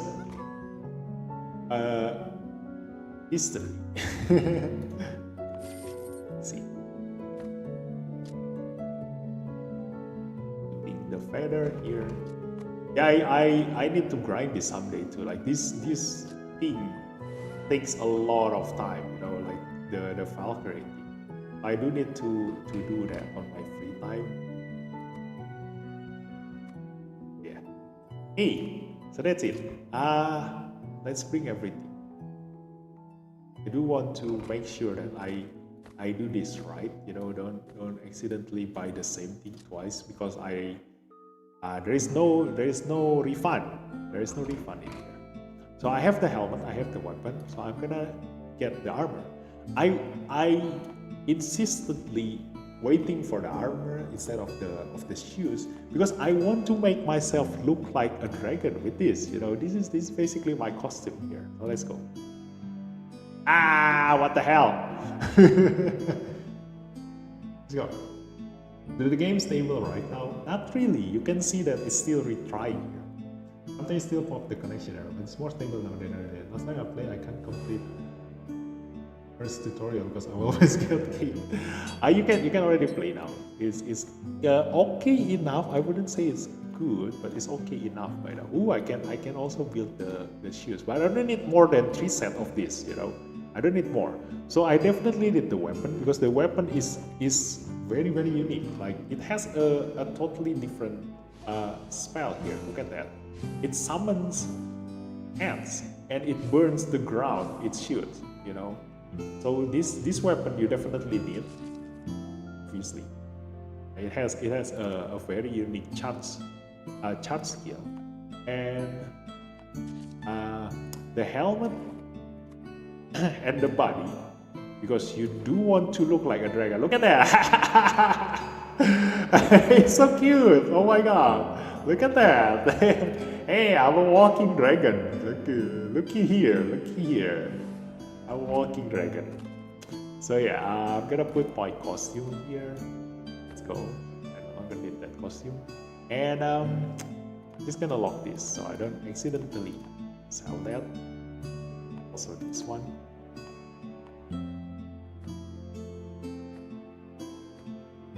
Oh yeah, I need to plus it first. This one. This one is already G. This one is already G.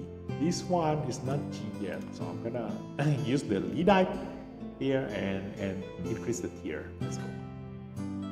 Improve arrows. What the hell? Just my luck. Shock resistance, life regen, intelligence, and defense. It's not really the best, but cannot really ask for what you want in here. I do want to remove the shock resistance. Let's see. Fire resistance. Ooh, something we definitely need in here. Yeah, this is something that we definitely need. So it's already good enough for now. Although I do want to plus it. Let's go. Like my friend says that if you plus it, if you enhance it, you might not accidentally sell them or anything. Ooh, life regen. This is nice. This increases our survivability by a lot. Yeah, look at that. Life regen, defense, mana regen, fire damage, intelligence, strength, skill cooldown, fire resistance, life regen, intellect, defense. It's kind of like good enough for me. Let's go. Let's see the strength of 60% chance of killing myself. And look at this. Where's my fire damage? Oh my god, 265 fire damage and 99 fire resistance. This is good enough. This is okay enough. Okay, so let's increase this. Yeah, you cannot reset this, so yeah, it's better to increase your intellect so you don't need to accidentally over increase your strength. So let's go. Let's kill ourselves. Oh yeah, I do have this buff too. It's currently on debuff resistance, so I do want to see like how. Oh no, it's already gone. Yeah. Look at that. I'm already burning myself. It's 2 burn. Look at my HP. 3 burn. I'm dead. Oh. This is gonna be really hard to avoid. Oh my god. Let me see. Like how is Oyasumina says that I need to have a lifesteal. Let me see if I have a lifesteal in here. Where's my lifesteal?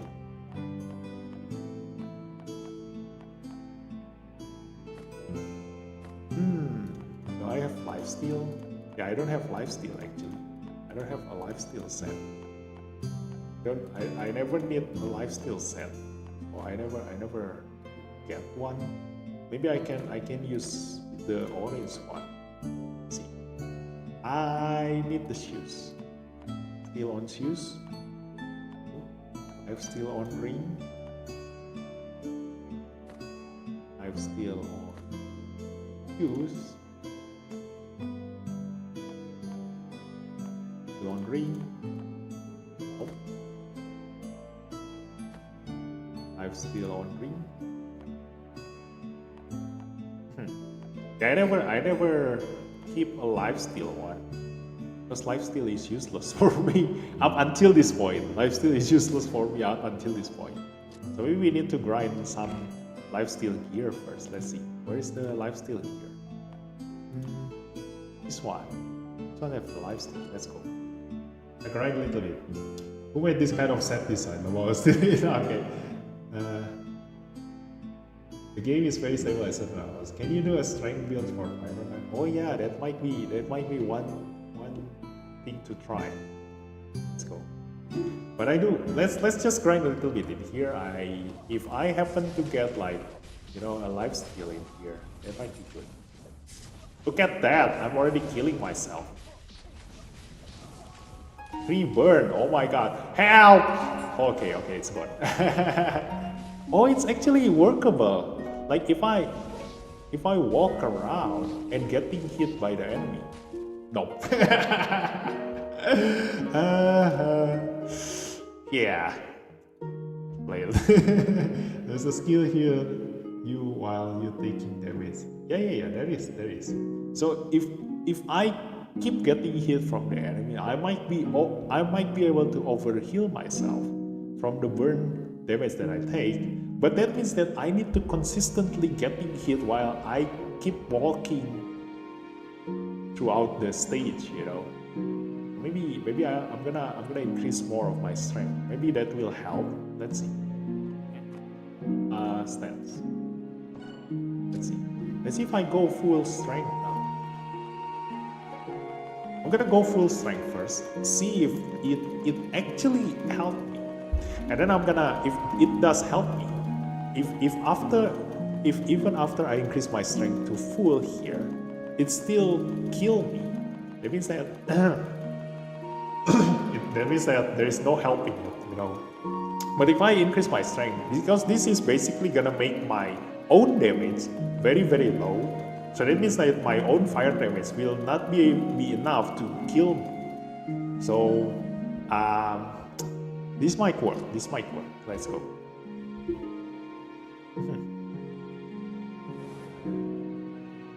See, up. How much heal do I do now? How much heal? If I get burned, how much heal do I do? Ooh, 78. Nice. It does help, but it requires you to go full strength. Just now I was healing for 40 health. Now I'm healing for 78 health. It does help, you know, it does help a lot. At least with 1 burn, I heal more than the damage I take from the burn. So I will be able to survive at 2 burns. See, 2 burns. It's still okay. 2 burns is still manageable. 3 burns. 3 burns is still okay. Come on, 3 burns. Survive. Oh no, I still dead. Yeah, 3 burn is still too much. So I still need to increase my resistance and also probably my lifesteal. I'm gonna need to increase my lifesteal. Let me see. I'm probably gonna need to use this first to grind the lifesteal. Let's go get lifesteal set first, and we're gonna you know, adjust from there. Let's go.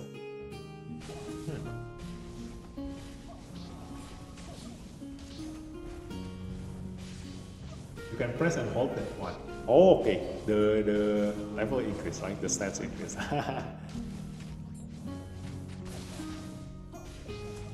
Gimana bang? Jadi, oh yeah, it's already half past.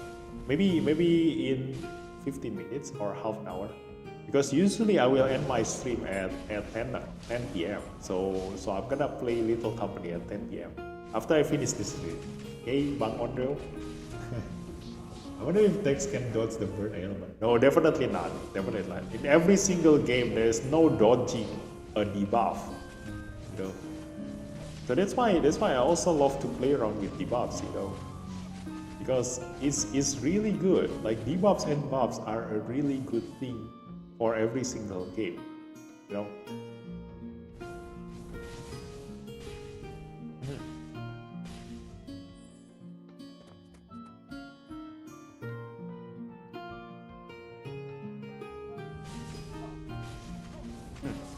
So you need to play around with buffs and debuffs. So the thing is that you need to consider this from the game developer point of view. You know, why do you need to give buffs and debuffs? Why do you feel the need to give something like increase 30% attack, reduce 20% defense, blah blah blah, etc. etc. It's first is to make the game more complicated by giving you extra versatility into doing things, or to counter the enemy. Because if you don't have something like that, imagine you play a game without any debuffs and the enemy stacks their defense like crazy, and you're only able to deal 1 damage to them no matter how much attack do you have. What would happen at that point in time? Nobody will ever play that game, because it is impossible to kill the enemy, who basically everybody will just make themselves tanky as hell, and it will be a fight between tanks and tanks. There's no way to overcome that tank.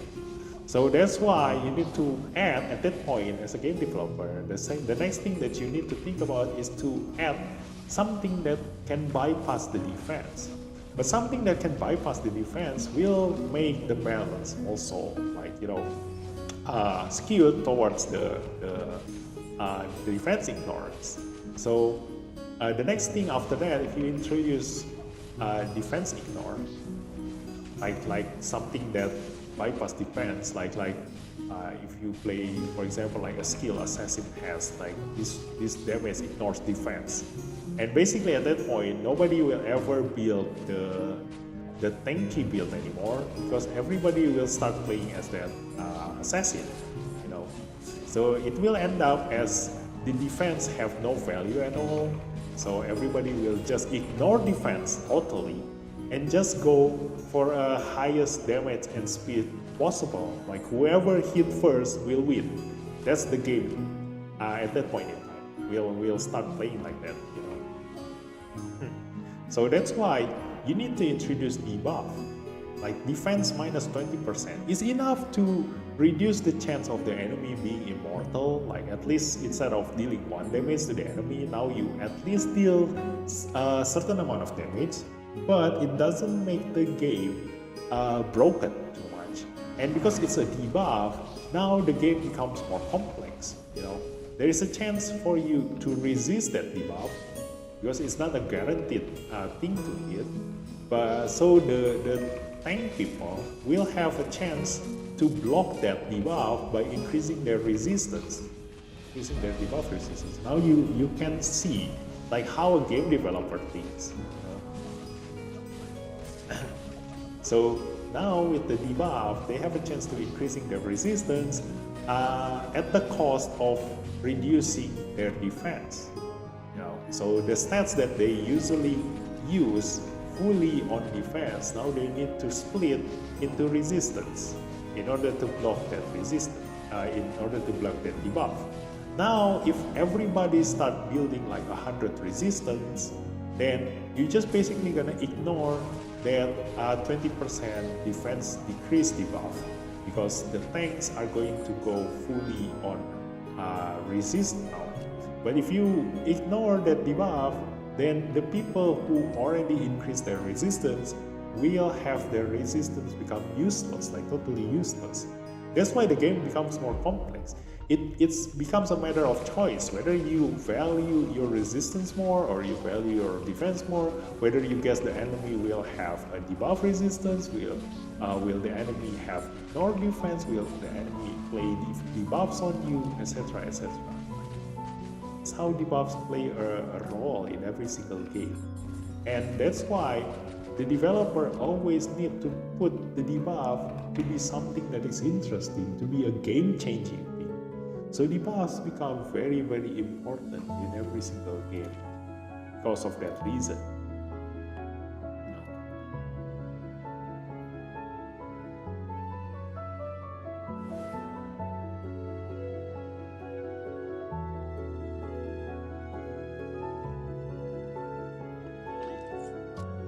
Okay, let's see, do I have a lifesteal gear in here? Like from all these gear, there is a lifesteal here, but it's the clothes.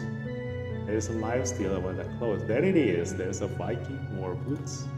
We're just gonna lock this one. Do I get a ring that can lifesteal? Do I get? No, I don't have a lifesteal ring. Maybe I can buy from the NPC here. Do you have a lifesteal?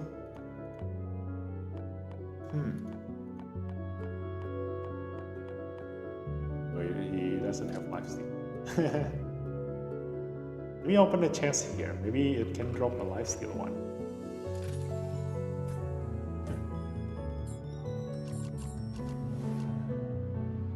Okay, let's see. Are there any lifesteal in these rings?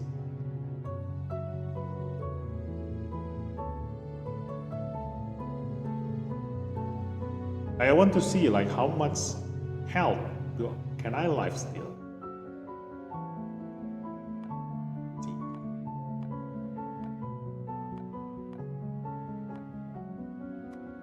Oh, it doesn't have any lifesteal. Oh.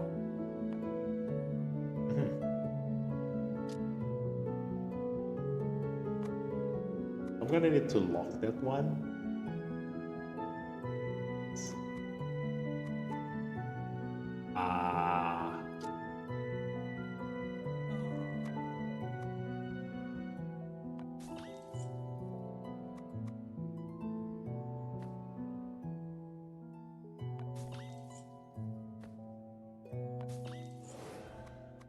Okay, I don't want to accidentally sell this one. Like, oh my god, that's my life's work.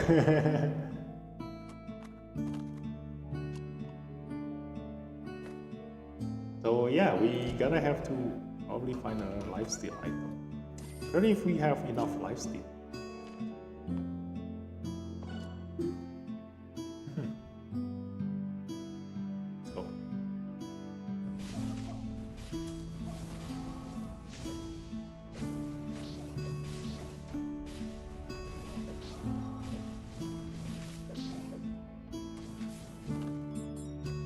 Now that I'm looking for trash item, as long as it has lifesteal, I need to open all these chests.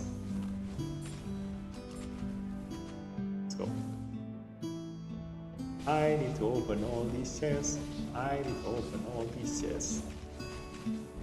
I need to kill everything. I need to kill everything. Before I die.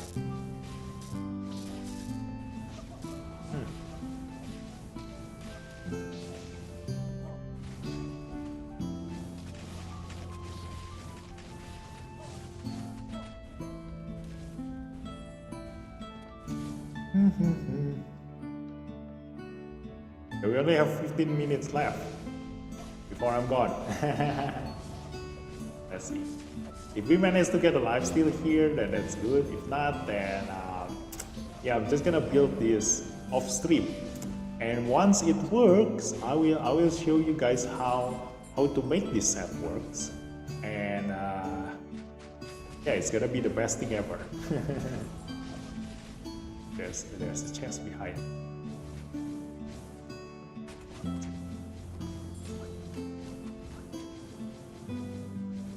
The hardest thing is that I can only get the lifesteal from either necklace or ring, and those things are the rarest gear slot that you can get. It's easier to get helmet, armor, and shoes compared to ring and necklace.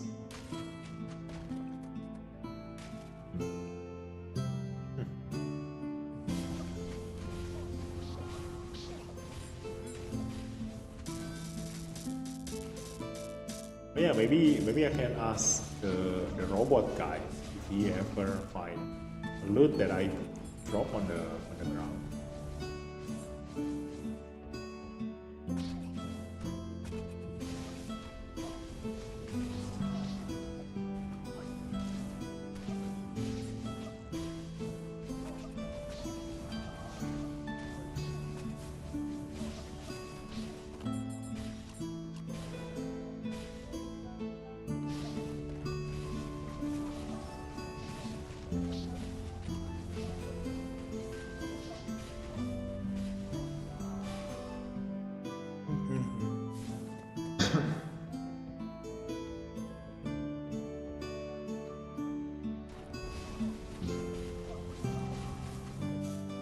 Ooh, I got pumpkin. Let's just eat the pumpkin.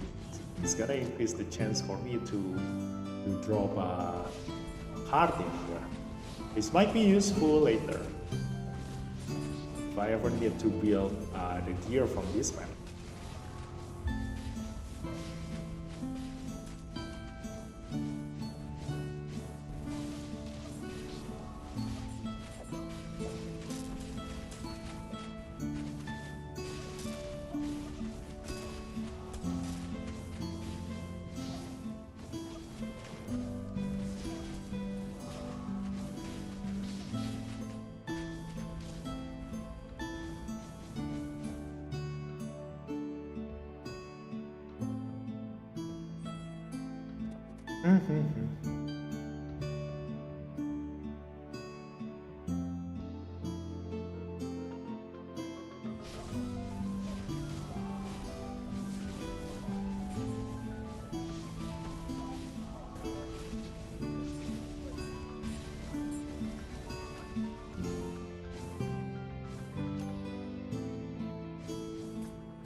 Okay, let's see if I can get a lifesteal one, a lifesteal ring in here.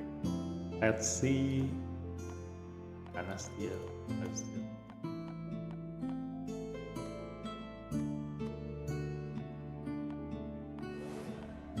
There is no ring of lifesteal in here.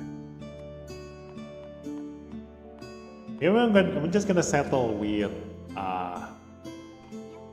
you know, 2 set of the dragon one, the Ember one. Yeah, the Ember set. I'm just gonna try now. Let's see. If I use this and this, and then use the shoe, this one, and I'm gonna use the lifesteal from the armor here. So I do have 2 Ember worm here. It has a lower chance, but we do want to just get lucky with the 3 debuffs, 3 burn, and hopefully this lifesteal will be enough. And this is 5%. So here's the thing with number. If I lifesteal like 10 HP with this, that means that I can already guess how much HP I'm gonna lifesteal with 10% here. It's gonna be 100. Wait, what did I say just now? So if I steal 10 HP with this lifesteal, this is gonna be 20 HP. It's just double the number, you know. It's easy to guess. It's just basic math. So how much HP do I lifesteal in here? Let's see. Am I even lifestealing right now? Where's my burn? Ah, there it is. It's plus 81. Oh, it's because of my strength. Plus 81 is because of my strength. How much is my lifesteal? I do want to know. I need to get hit somehow. I need to burn myself. I didn't see my lifesteal just now. What is my lifesteal?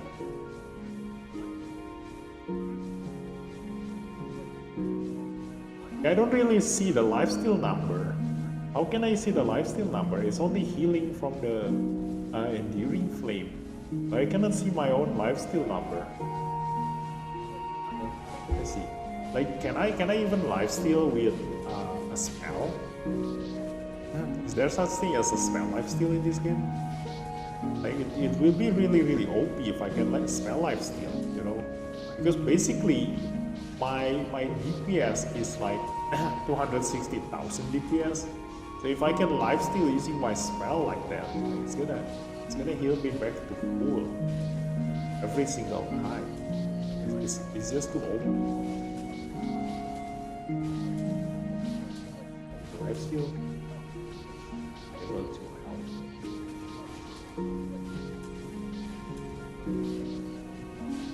I think it does help. Let's go to the map maybe. Maybe I can, if I go to a map, maybe I can see this thing. It's better, I guess. You can lifesteal with spell, right? Really? Then problem solved then. I can just lifesteal my way then. Let's just try it. We're gonna go to elite. Wait, I haven't sell my item here. But it's okay. We're just gonna pick all the orange ones and ignore the rest. Let's see if we can survive this. Let's go. Although the chance is 20%, but we just have to imagine, you know, like if I happen to have 3 burns at all time, what's gonna happen? And if I have like 3 sets of lifesteal, what's gonna happen? You know. So let's see. If I ever gonna die by my own damage, that means that we never have enough lifesteal to begin with. Okay. I'm just gonna do my thingy as usual here and see if I ever just drop that straight away.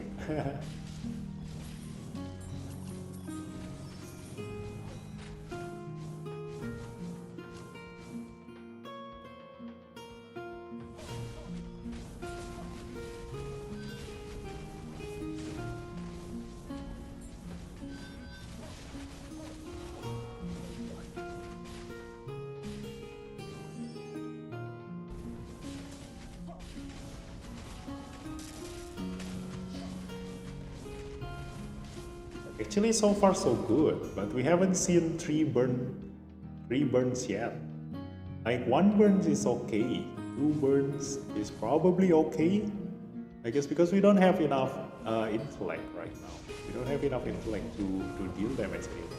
But if they still really do solve this problem, then we only need the Fatebound Lifesteal. Then I can just change my stats back to full intellect again.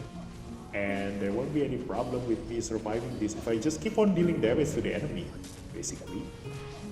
But the thing is that that's just my assumption, you know, because there is no limit to the number of burns that you can get. I think the maximum number of debuffs that you can have is 6, I think. Theoretically, I can have like 5 or 6 burns on me, which I need to survive from. You know, I need to survive with that 5 burns on me. Let's see. Let's use this. It's gonna double the card drops for me for the boss. Hopefully, I can get the boss card. I actually see it on the boss. Yeah, maybe. But the thing is that the boss also die within like 10 seconds, so I'm probably not gonna see much. Let's go. I'm just gonna do my usual tanking of the boss here. Like I'm not gonna avoid anything. See if I can actually, like, you know, survive the burn. Although obviously my damage is lower right now because I changed all my stats into strength. But without the burn, I might as well be like very much immortal. Like there's no way I can die in here. Ooh, there it is. That's the card. See, you always need to hit your root first before you do your boss. But yeah, I think there's no problem. I don't know, we never actually try getting like up to 3 burns. Come on, I want to see my 3 burns. Can I survive 3 burns?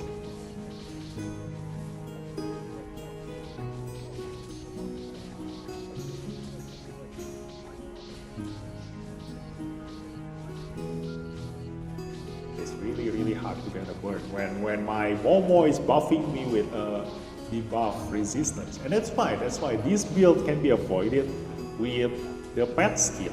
The pet skill with debuff resistance allow you to counter the burn that you will take from here. You know, look at that. I survived 2 burns.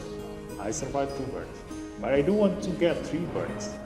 I need to get 3 burns. But the thing is that it's already gone, you know, before I can get the 3rd burn. The debuff is already gone.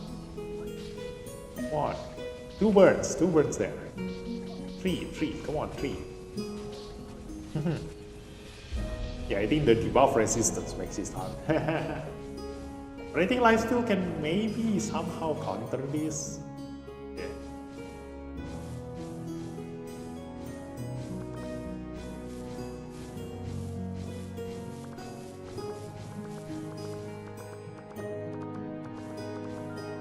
Yeah, probably. It might be able. But then if I were to do that, then I need to find a proper lifesteal set. Yeah, I guess it's back to grinding for new set of equipment. So for me, this current one that I'm using, the Echo Casting Energy Shield, Divine Guard, Flaming Core set, it's done.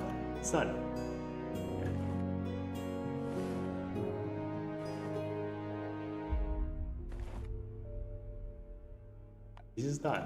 So this one is done. I'll probably just gonna still need to find a flaming core and divine guard ring for me to use later in the end game. Like once the difficulty becomes like, you know, hell.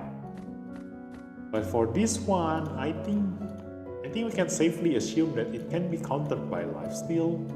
But we do need like 3 sets of lifesteal if I use like 3 sets of this, because it has a 60% chance to burn myself, which can theoretically go up to 5 stacks of burn. So I need to be really careful with that, you know.